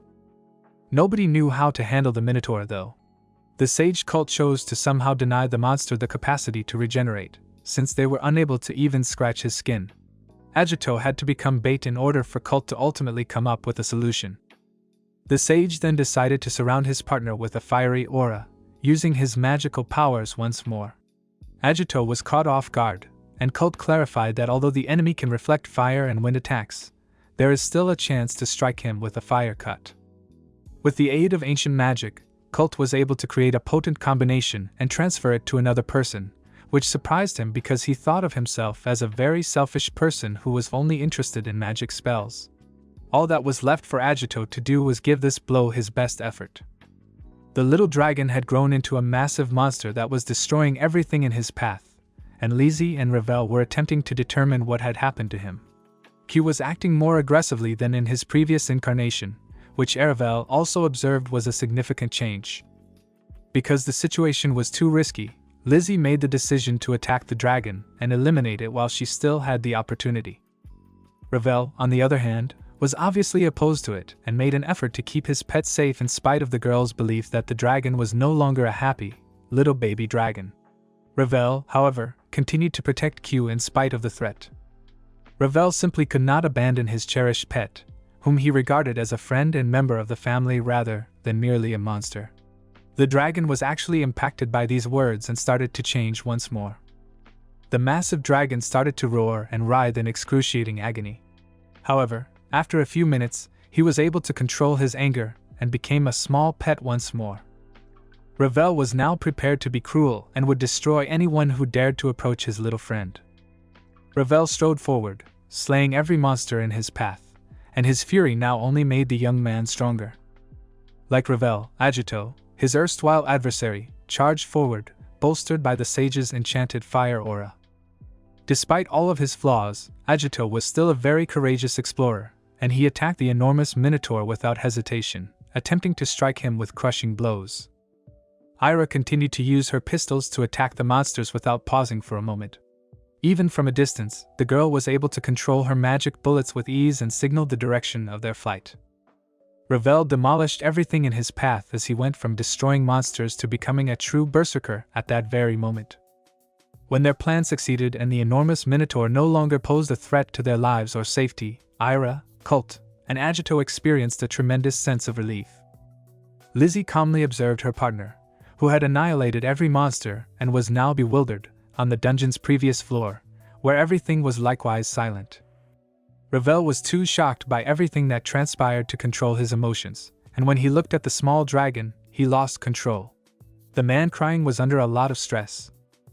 The head priest persisted in speaking with his longtime friend in the meantime, failing to mention that some people think that having talents makes one weaker. Even though they don't actually have any significant responsibilities, people with strong talents are obsessed with getting into the school. At some point, however, the population of highly talented individuals started to decline. As the number of monsters on the main road declined, they ceased their physical training because there was no longer a significant threat as there once was. You should never relax because there are still rumors that many of these horrible creatures exist outside of populated areas, and it is impossible to predict when they will reappear. According to the head priest, she feels that she knows and understands that a lot of things in this world cannot be changed anymore, so she doesn't want to carry on this odd conversation that only aggravates her. As the priest and the nobleman were still debating potential directions for the course of events, the room's door slowly opened and a stranger's odd hand emerged. Unusually for such an inquisitive god, the strange dark silhouette discovered that he was once more in the divine realm, and that nothing had changed. This visit was welcomed by the goddess because her guest appeared to have found his place, and was no longer as empty as before. The enigmatic visitor identified determination as the exact trait that enabled him to achieve a notable advancement in his career. He then burst out laughing, humiliating the goddess. Everyone was taken aback when Lars suddenly screamed loudly and shattered the silence that had been in the room. The girl hurried over to the bed where Q was sleeping before anyone could even react. The girl sharply retorted, asking the sage to stop talking, but Sage Cult called this too foolish behavior, even for Lar. The little dragon had not yet regained consciousness, and the situation had not improved many days after the dungeon mission. The situation remained unchanged even though the skilled veterinarian did not discover anything concerning about Q's health. Old Borzo thought that the monsters that attacked in the dungeon had something to do with Q's condition. The monsters found a way out of the dungeon on that awful day. No one had ever experienced such a strange phenomenon, but everyone was ready for it. At the time, Lar was occupied with helping others. However, despite the enormous number of monsters, the losses were not that high. Sheeta, an A-rank adventurer nearby, helped repel the attack in a short time. Ravel suspected that Q might have gotten rabies in the dungeon. The pet, however, refused to remain in the guild and preferred to go on this mission alone. In an attempt to find a solution, the friends kept talking and discussing Q's condition. At that moment, the administrator, Eleanor, came in. Ravel questioned why Eleanor was so excited after noticing the girl's odd expression. She was informed by the considerate administrator about a recently received urgent task that had no cap on the number of participants. Eleanor described how a horde of monsters surrounded the city of Rero, which is close to the kingdom of Theoria. The goal is to eliminate these monsters and bring peace back to the region. Both Lar and Ira were eager to battle the dreadful monsters in the border town, but they were both aware of how risky the mission would be. Lizzie and Agito were also intrigued by the new, risky mission. Agito was eager to be at the center of action once more and discover what kind of monsters could launch such a well-planned attack on the city. Because he had previously believed that obtaining the Minotaur's horns and leveling up would be simple, Lisa asked her partner if he was prepared to undertake risky missions once more. As usual, Agito was confident and affirmed his wish. However, Agito still harbored animosity toward Ravel, his primary adversary, and desired to reaffirm his ability to handle any challenging task on his own. Lizzie was told to stop being so serious by Agito, who also reminded them that since the dungeon entrance was closed to everyone, rank-up missions were no longer being carried out and that nobody would stop them from obtaining the horns. This implied that a lot of people would be interested in joining the new mission. Ravel will undoubtedly be one of those who wish to, as he is adamant about joining the prestigious academy in order to be with his beloved girl. Anna, meanwhile, persisted in her studies at the prestigious academy and made every effort to become the most accomplished and powerful pupil. Because Anna was able to defeat the Manticora and defend her friends, the academy's leaders and teachers regarded her as a very capable girl. In the battle at Rero City, there is now an opportunity to see the birth of a unique dragon. The happy Captain Isaac, who always asked Anna to address him by his first name without mentioning his military rank, approached the girl this time. Since the girl would be performing her first mission outside of the prestigious academy, Captain Isaac asked her if she was older now. Without lying, Anna acknowledged that she was a little anxious and afraid. However, Anna was not going to back down under any circumstances because she still felt the presence of someone close to her and looked forward with confidence. Because a lady in love is capable of many things, Isaac was pleased and complimented the girl on her upbeat attitude. After seeing Anna, Isaac promptly went about his business, completely forgetting that the captain's assistant had called him to an urgent meeting. In the meantime, Colt and Ravel were talking about the peculiar requirement of finishing this mission, which was to meet with a friend after finishing the task. The noisy nobleman was described as a rather strange person by the wise Colt, but he was not particularly interesting or appealing. Colt occasionally aspired to be just like this nobleman, but things didn't work out that way. Ravel did not want to bring up the painful subject, even though he knew that Colt occasionally regretted his decision. Given that they now had to contend with the monsters that surrounded the city, the sage thought all of this was pointless, and did not want to talk about it all the time. However, he must also remember to keep himself safe. Rero was a sizable border town, and this was not the best period in its history. Such invasions had never before occurred in the city, after all. There were even more monsters than on the dungeon's 19th floor, which astounded Agito and Ira. Even though the girl was anxious, she wouldn't leave this place. It was necessary to set aside any fears and anxieties because Ira was not going to back down at this time when all of her friends would courageously complete this risky mission. Everyone was impressed by the fragile girl's bravery, but Ira thought this was nothing new because she had proven her fighting abilities numerous times before. Levis, the leader of the Guild Federation, who had come to Rero and delighted the locals who had never seen him before, was not unaffected by this circumstance. The royal family even intended to spend their honeymoon on the beaches in the city, which was a fantastic resort. In addition to its attractions, this city served as a military installation during a number of conflicts. However, the monster invasion had left this city in poor condition, and the Guild Federation's leader demanded that they be destroyed right away. Furthermore, they promised a fantastic reward for such an accomplishment. Louis pledged to demonstrate all of his fighting expertise and skill, which would not fall short of that of the finest members of the exclusive guild. And the time to be brave on the battlefield is now. All adventurers and locals eagerly embraced this call, eager to liberate the city, and willing to go to any lengths for fame and a great reward. One of the courageous explorers chose to fend off the angry manticores that were the first creatures they came across on the journey and enter the fight first. Ravel told the adventurer not to do this and to fight more cautiously because he knew that this was a very brave but still reckless act. Ravel rushed to assist right away and stunned everyone by demonstrating his special blade strike once more, which prevented anyone from escaping. Anna soon learned that during a joint adventurer attack, someone had successfully destroyed a flock of manticores. From what she had heard, Anna deduced that the man was roughly her own age. Without a doubt, Anna recognized the man as her dear friend Ravel.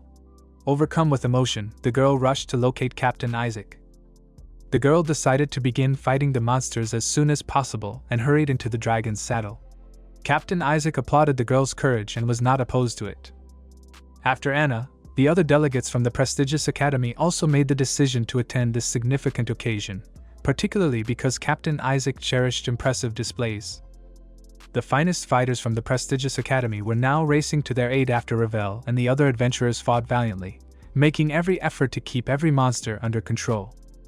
What transpired was what their loved ones had long hoped for. Since they had been waiting for this moment for a very long time, Ravel and Anna gave each other the impression that they were fine despite the mortal danger. A shadowy, enigmatic figure nearby was observing everything and concluded that a magical conflict was warranted. And this time, everything should be different, even though he lost 1,000 years ago. This time, the dark, evil man meant business and was going to make amends for his years of neglect and frailty. The most peculiar aspect, however, was that the enigmatic figure was already considering what to do with the Diligent Talent's owner, and knew Ravel very well. Now everything was different, even though the decisive battle was still going on. Ravel was willing to destroy everyone because he felt a strong bond with his favorite girl, Anna. Colt and Ira also took every precaution to remove the threat.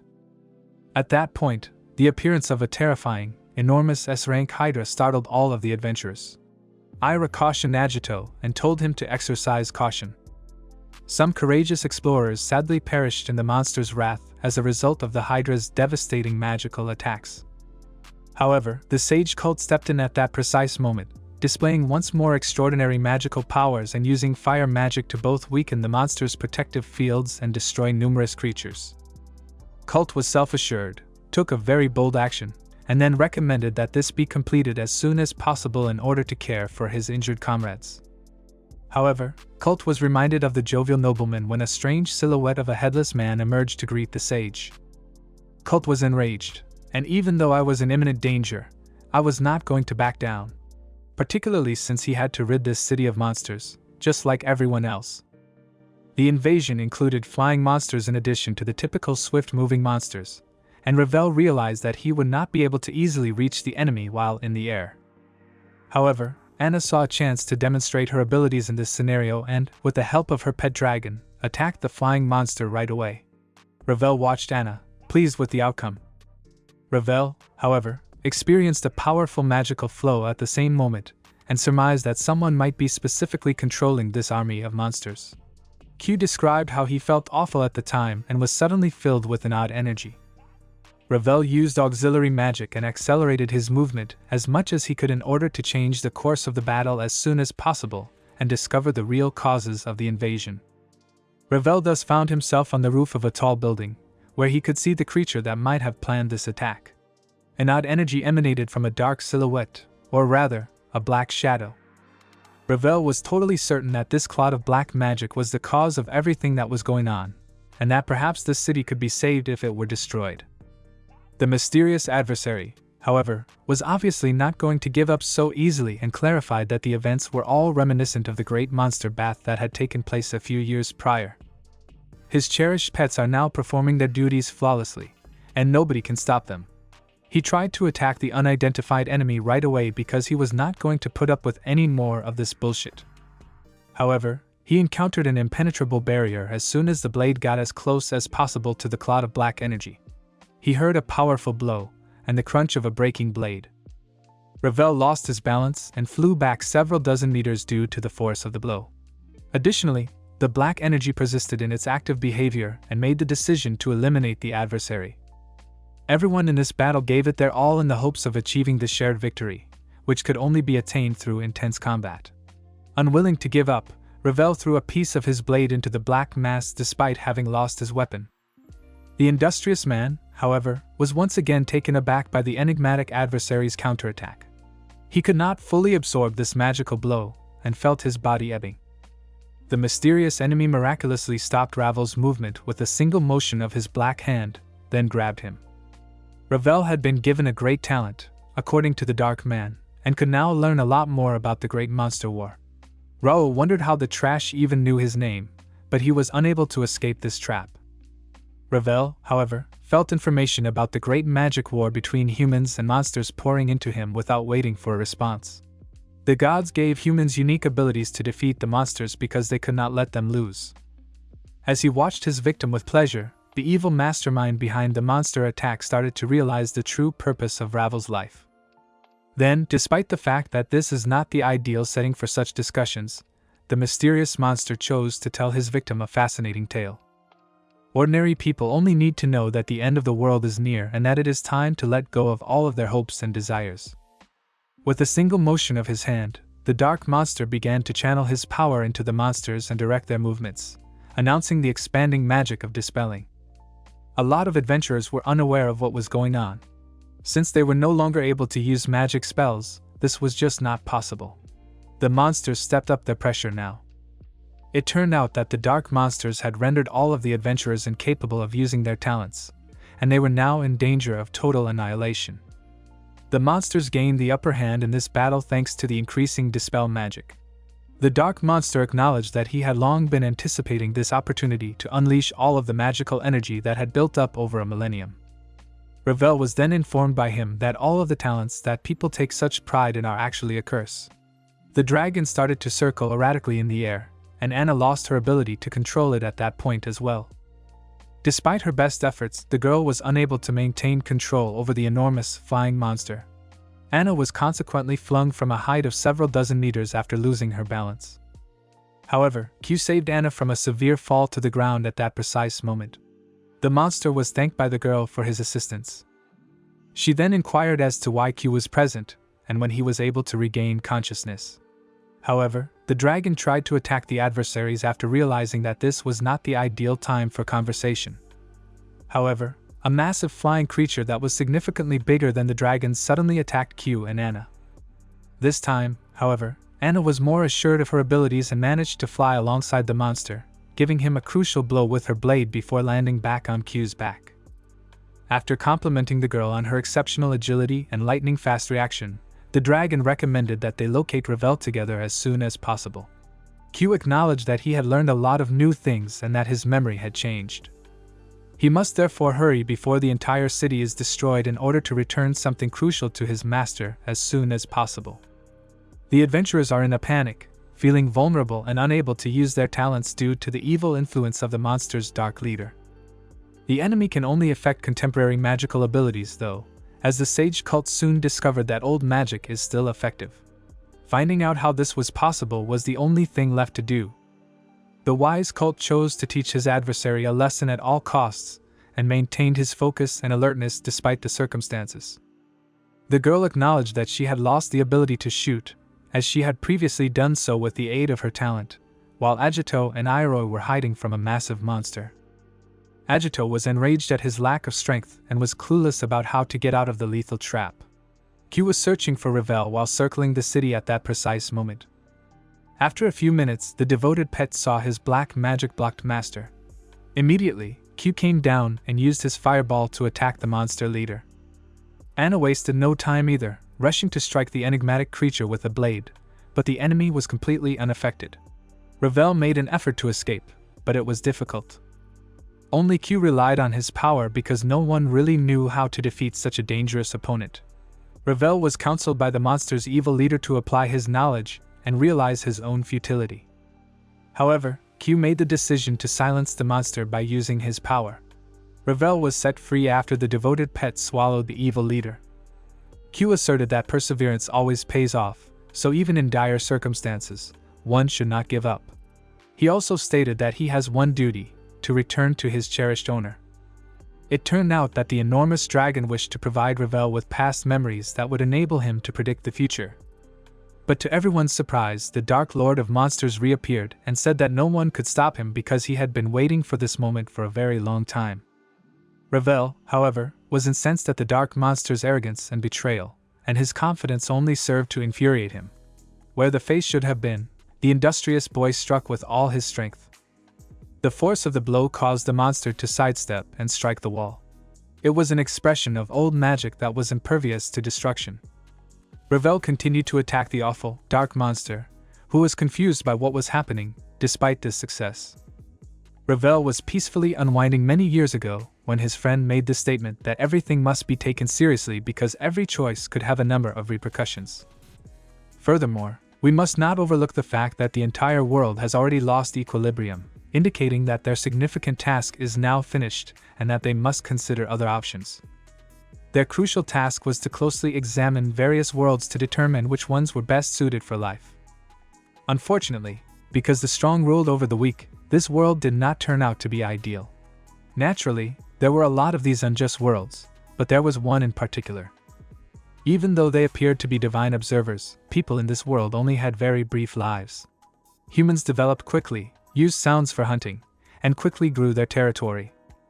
However, it was clear that this unique species of living things was destined to go extinct in a matter of hundreds of years, so it was not worth the time to spend observing them. In actuality, all divine beings were aware that it was very simple to wipe out any world. All that was needed was to damage the core, which was located deep within. All of the vital energy was concentrated here. After passing away, souls went here to process all of their memories and experiences. Even the gods were supposed to stay out of this process, which is known as reincarnation. However, in this core, observers were permitted to create new species. These were able to adapt to any environment because of their magical abilities, but they were primarily motivated by the desire to exterminate other species, which is how they came to be known as monsters. Since there was nothing else to do here, Ravel's partner, the observer, suggested returning after completing everything he had planned to do. Consequently, the observers went to observe the next world and carried on with their work after entrusting the entire world to the monsters. And 1,000 years went by after those incidents. Upon re-entering this human world, however, the observers were taken aback by the findings, as it transpired that both had assumed control of other species and established a true civilization. The observers were so taken aback by the entire event that they were unable to comprehend how their calculations could have gone so wrong and how they were now witnessing such a remarkable spectacle. Humans were able to prevent their own extinction by using the monsters that grew stronger with each reincarnation as material. People used the magical power that was supposed to mix their souls to the core after learning a lot. People turned to magic as a means of salvation.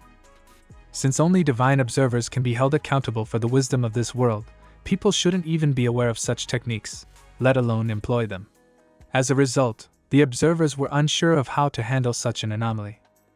Upon examining the data, observers discovered that an unidentified technique had greatly enhanced this world's wisdom. However, there was not enough time to comprehend everything. A unique ability of observers, wisdom aids in the exploration of all worlds. It typically includes information about the ecosystem. However, the history of architecture, medicine, metallurgy, magic, and many other fields has now outpaced all calculations. Because they couldn't halt evolution, the observers didn't know how to handle such a serious issue. Ravel, the observer, gave it some thought and made the decision to learn more and examine it more closely.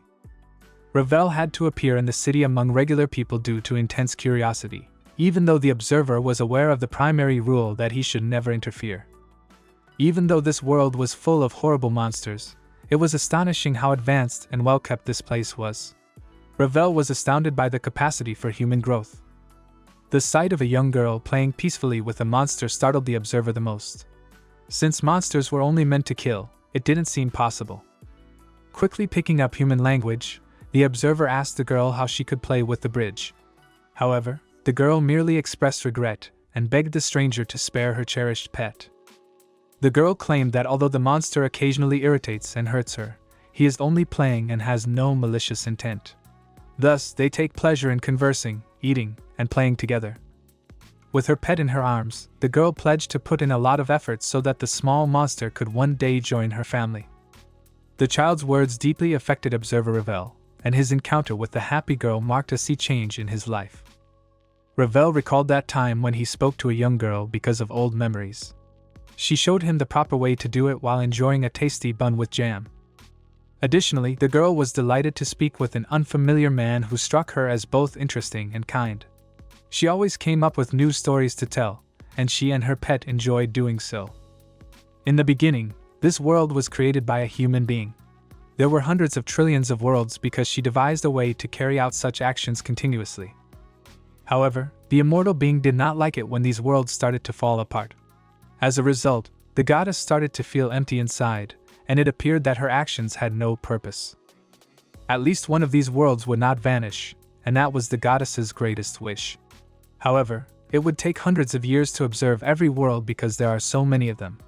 Thus, for this reason, the goddess made unique observers.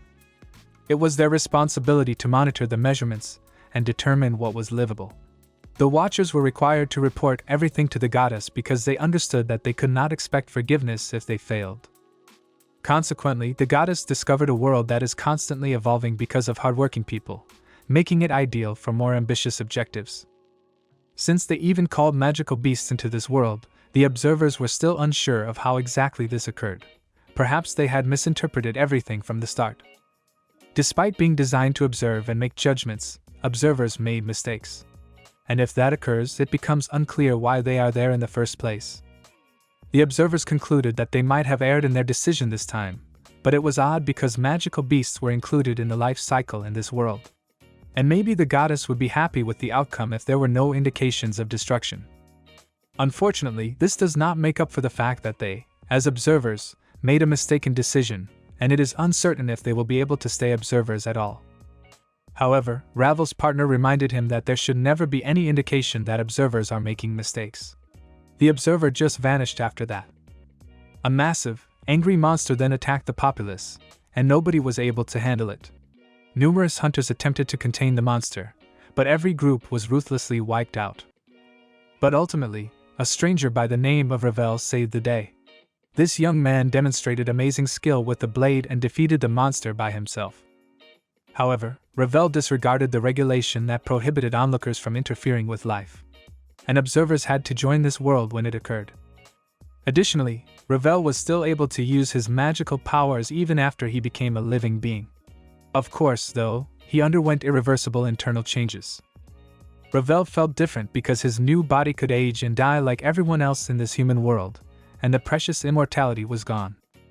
However, the observer was forced to consider his decision when the young girl expressed her sincere gratitude to Ravel for saving both her life and her father's life. Ravel realized his new mission, which was to defend this world from all threats, so he could stop worrying.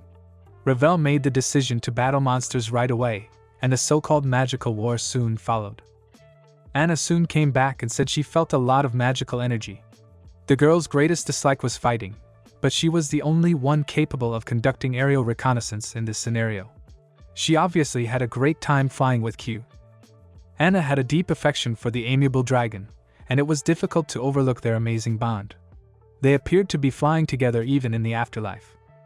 The girl was shocked when Ravel touched her head without warning. The man clarified that it was simply a blessing when Anna experienced something amazing.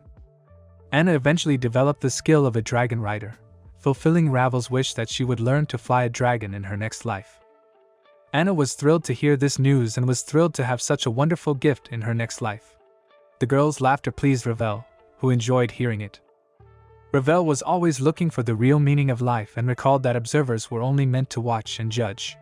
"Why did you live at all?" he asked the girl. After giving it some thought, the girl acknowledged that she had never given it much thought and didn't see the point in worrying about it. Ravel was relieved and amused by the girl's straightforward and honest response, so he proposed leaving and putting an end to this awful conflict. Naturally, Ravel was aware of the precise cause of this conflict and the location of the criminal.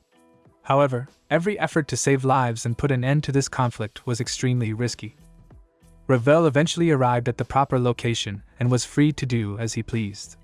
His vanquished opponent merely smiled in agony and conceded that there was nothing he could do at this point.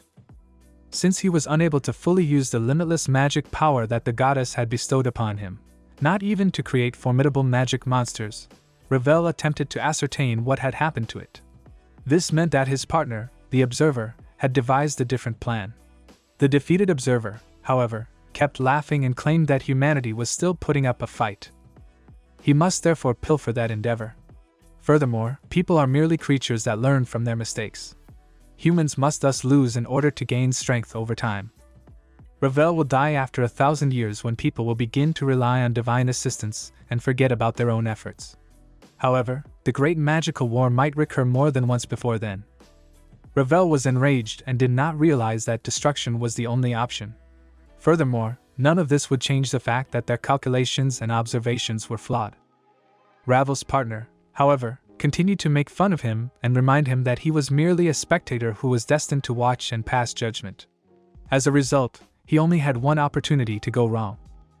The girl was unable to withstand the magic, so Ravel's partner mustered all his strength and struck her with magical blows. Ravel was horrified by this heinous deed and hurried to assist the gravely injured girl. However, her youthful body was rapidly growing weak and losing its energy. Ravel became aware of his error. He had been too careless. However, despite the dire circumstances, there had to be a way out. Ravel was reminded of a lot of things the dying girl had told him during their lengthy acquaintance, but she also said something she had never said before. The girl called Ravel the most wonderful person, her voice weakening and trembling as she confessed her feelings. She felt as though she would feel instantly better if she said this, and maybe that's what happened when she closed her eyes. Ravel chose to defend this world in spite of God and onlookers because he was in excruciating pain, even if it meant doing it again in the afterlife. What matters most is that this girl will be close by. Ravel chose to ask Q for a favor in this instance, even though he had no idea what would happen after his death, and perhaps this world would simply be destroyed. People received a gift from above, which was displayed as talents, as a result of winning the Great Magical War. When they were 12 years old, each person developed a unique talent. As time went on, the horrific conflict was forgotten, and the world's newcomers were able to live in peace. Although all of the kids were content and joyful, one of them stood out for his actions. The boy was only interested in gaining practical knowledge and paid no attention to the other kids. Additionally, he didn't need friends who were constantly diverting him. However, the kids continued to offer to play and try to divert his attention. Recently, this place welcomed a sweet girl who was looking for new friends. Little Ravel, however, cautioned against interacting with him since he was viewed as a monster. The girl, however, ignored this and continued to offer friendship. It was at that precise moment that Ravel, who had been reborn, met Anna, his former love interest. However, Anna and Ravel were close by as a horrific battle with a dangerous foe went on in real time. Ravel gave the dragon all of his knowledge and magical power, which the monster realized were transferred to the next life through the magic of sensation. Ravel's memories and magical power have been preserved by Q for many years. People have developed special skills and constructed enormous temples during this time. But since it would take hundreds of years, it was unclear if people could get back on their feet even if their talents were failing. People with strong talents usurped the government, and people with weak talents faced discrimination. Furthermore, only a tiny percentage of people still had a bad opinion of talents after several hundred years. They discovered the ancient Labyrinth after being banished from the royal capital because they were deemed apostates. As a result, a great deal of time went by, and Q lost all memory of his precise tasks and focused solely on surviving in this cruel and unjust world. However, in a dire circumstance, as Q was about to die, he recalled that he had to live for the benefit of one individual and give him back what had been kept for hundreds of years. The dark monster, meanwhile, kept up his aggressive fighting, proclaimed the end of the world, and referred to Ravel as merely a man who had regained his power. However, magical monsters will always be defeated by those who have lost their talents. Even in such a challenging circumstance, Ravel was obviously not going to give up and attacked, striking his opponent hard. Ravel assured the monster that he would prove his error. The dark monster's primary mistake, after all, was that he did not comprehend humans and thought they were weak in the absence of magical abilities. Lewis, meanwhile, was reflecting on what had transpired on the remains of his prestigious academy. He appeared to be a fool, and since everyone had lost their abilities, all sense of existence had vanished. However, Captain Isaac maintained his composure and kept using his blade to defeat monsters, in contrast to the head of the prestigious academy. Lewis acknowledged that he never imagined the time would come when the Dragon Knights would lose their ability to fight. However, Isaac claimed that the Royal Knights had lost their will to fight and were not resisting because the situation was now too tense. Even though Lewis was no longer going to fight, this news still upset him. Unwilling to follow Lewis' lead, however, the gallant Captain Isaac took the Academy's head by the hand and demanded that he repeat his foolish remarks right away, things that a true adventurer leader would never say. Isaac made the decision to encourage his comrade by reminding him of Louis' valiant battles against formidable monsters and his successful navigation of perilous labyrinths where even the most skilled knights had lost. Because they fought honorably and kept people safe from monsters, all adventurers should be respected. Louis asked the knight if he was truly thanking him for their many years of friendship after being taken aback by his kind remarks. Louis eventually recovered his self-confidence and encouraged the desperate explorers to keep fighting in spite of the lost talents. After all, they ought to seize the opportunity if they had even the remotest chance of winning. Furthermore, as long as they are able to stand, adventurers should continue on their mission. All the remaining life, which the adventurers attempted to entice into a trap, was being actively destroyed by a massive Hydra on the city streets. And they were successful. The terrible monster was crushed and deprived of his life by a series of powerful explosions that brought down the buildings. Agito had been waiting for this moment, and was now prepared to take action. Agito, who was leading a group of adventurers, attacked the Hydra right away and gave his friends the order to do everything in their power to destroy it because they might not have another chance. Everyone knew that this was a critical moment that they needed to overcome, and they did everything in their power to prevail and turn around their dire circumstances. Unfortunately for the adventurers, however, the enormous Hydra managed to use a magical membrane to get out of the lethal trap and kept attacking everyone in its path. The squad was taken aback by this, and many fled to protect themselves. Agito, however, stayed to save Ira rather than fleeing like the other adventurers did. Agito lost the beginner tournament, possibly as a result of his realization that it is extremely difficult to use the ultimate power in this way. The adventurers were frantically attempting to advance and liberate another city street, but the headless monster kept destroying their resistance. The sheer size of the force they faced astounded everyone, and they were unsure of how much longer they could fight. Naturally, the knights depended on their physical prowess and proficiency with the blade, but the adventurers hoped for their remaining magical energy and attempted to change the outcome of the conflict. In order to help other explorers experience the power of ancient magic, Sage Cult was able to discover its secrets. After all, he could sense their emotions even if he couldn't see their faces, and he now had to assist everyone. Cult considered his use of fire magic in the perilous dungeon to be the height of his magical abilities. Nevertheless, he continued to pursue new opportunities because he was constantly looking to improve. Since he wanted to use magic himself, Cult never considered giving it to his friends during his lonesome quest to comprehend the depths of enigmatic magic. That kind of magic indeed, the steering wheel possesses the ability to use any magic and turn it into a source of great energy. As a result, my race is currently attempting to imitate divine power and give it to the other adventurers. At any rate, he had good intentions. Ultimately, it was their collective responsibility to eradicate evil from this world as quickly as possible. Each adventurer was immediately given a new skill, such as a magical ice arrow, hurricane, or flame. Naturally, Sage Cult recognized the primary objective and worked to strike his adversary as precisely as possible so that he could later claim to be the savior of humanity. Naturally, the mysterious headless enemy disagreed with these plans and, with a clap of his hands, demolished the stone bridge that connected to a different area of the city. The adventurers were forced to retreat when a massive amount of heavy rocks fell upon them like a heavenly rain. Cult, however, was waiting for the ideal moment and was not going to blow the chance. As it happened, the crafty girl Lar did not avoid this fatal conflict either and assisted the injured in reaching safety. Lar told Cult to stop talking, but he didn't understand why the trade association girl was here. The girl made a hasty attempt to ascertain whether the sage still possessed any traces of magical ability and how much he had suffered. However, Cult persisted in telling Lar that this location was unsuitable for her and that she should leave. Since it quickly loses its properties when out of stock, the courageous Lar refused to listen to these words and pulled an incredibly pure potion of magical restoration from her inventory, offering it to the sage to drink right away.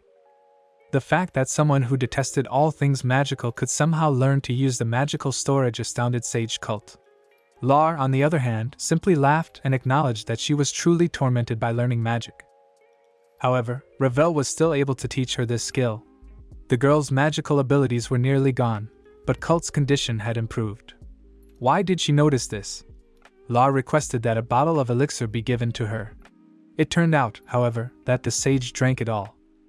The conflict in the city continued unabated, But the evil Lord of Monsters was now starting to realize that his efforts to wipe out humanity had failed and that the monsters had been driven back. Even after losing the Great Magic War, Ravel counseled his opponent to acknowledge that people are not that weak because they grow from their mistakes. As a result, people are able to identify their areas of weakness and grow stronger.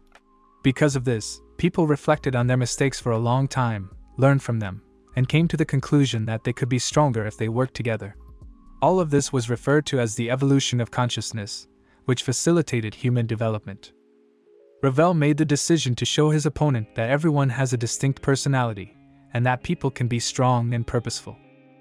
After all, everyone on the planet works extremely hard and can accomplish any goal, no matter how challenging. People who are capable of much more are therefore hated by those who can only destroy and annihilate. Ravel declared his genuine love for people while delivering strong blows to the enemy. The Dark Man claimed that because he lacked the Observer's power, he truly had no chance of winning. However, Ravel would still be unable to defeat him in the Observer style. His Observer body was reincarnated somewhere, after all, and everything will be different when he gets it. Ravel won't be able to fight anymore and will never prevail. In the end, you will be able to achieve total control over your life, where everyone will be able to follow your talent and realize how helpless they are in this world and accept their defeat. Ravel disagreed with this, however, as an observer becomes a part of human life when he meddles in it. He fell into a trap because he trusted Q with his power. He was reborn as the same person who had lost a body part and the observer's power that day. Ravel clarified that he was able to establish a close friendship with this man and that his power was reincarnated into the body of Cult, an observer who gradually discovers all of his abilities. He does not use his position of authority for personal gain because he is a human.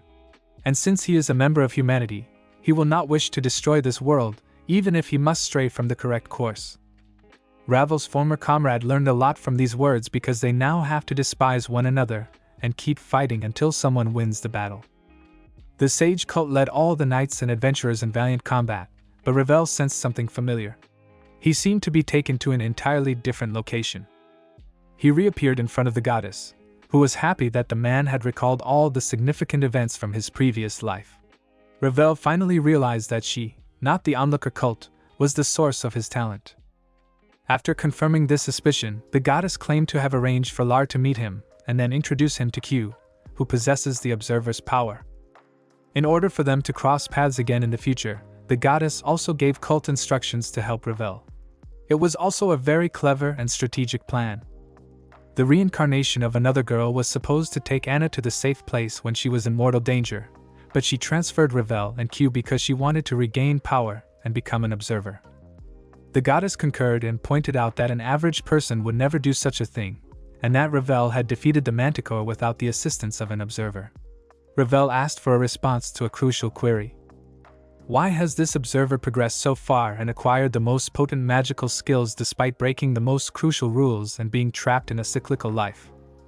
Since you need to move on, now is a great time to let go of your old personality and never be one again.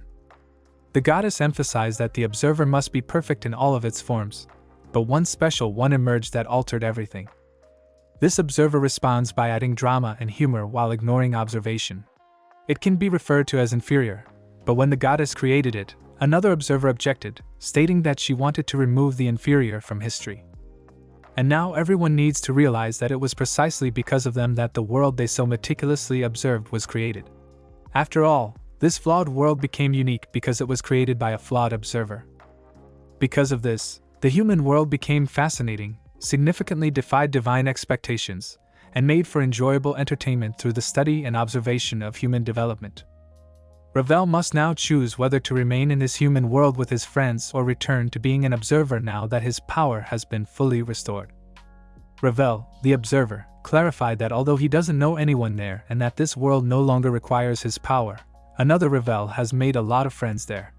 Additionally, you may lose all of your power and your ability to apply your wisdom if you continue to live.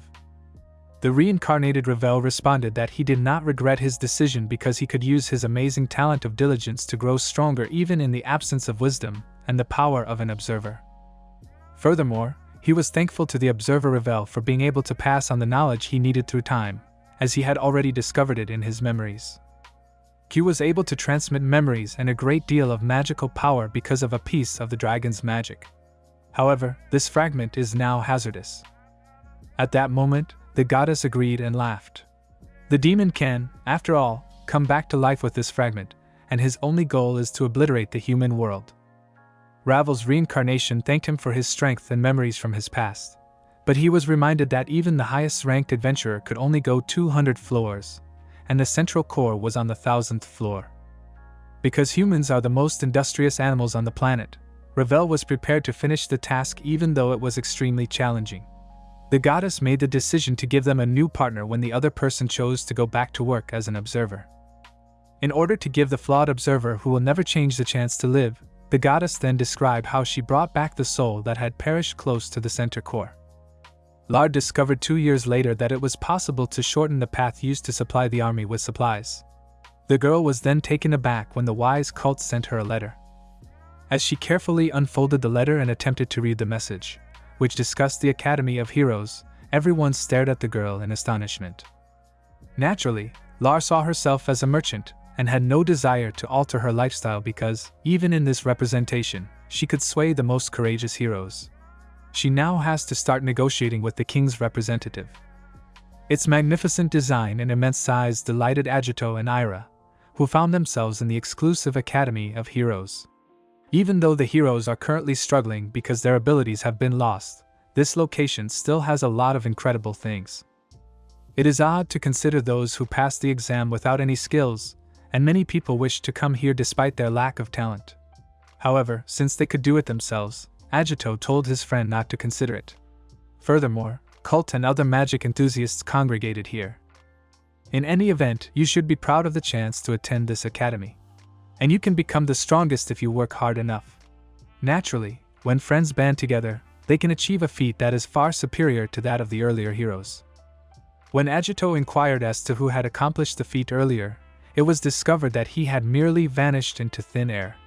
Since there was nothing to be done about the past, Cult advised against looking back. Additionally, he dislikes big crowds of people.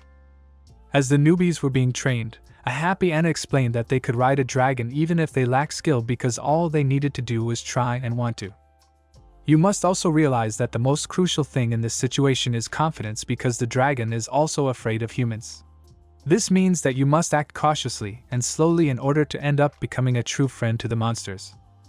Naturally, Captain Isaac, who was now an academy teacher, was close by. Isaac informed her that Anna might now hold the secret to the conflict with the empire that now ruled over the sea, since the Red Dragon Knights had been annihilated. But all the girl wanted was to fly on a dragon and be a knight. Furthermore, there are a lot of stronger people in this nation who are always trying to get stronger. After considering what the girls had said, Teacher Isaac came to the conclusion that she was somewhat correct. Then, as if nothing had happened, her cherished boyfriend Ravel came up behind her with his pet and greeted the girl for whom he had traveled a long and difficult distance. When they decided to put off their reunion for 3 years after confessing their feelings to one another, Ravel asked Anna if she recalled their previous commitments. Naturally, the girl recalled everything she had said to her beloved man, and as she jumped into his arms, she heard how much Ravel loved her once more. This meant that they had accomplished the most important goal of all, to be together forever.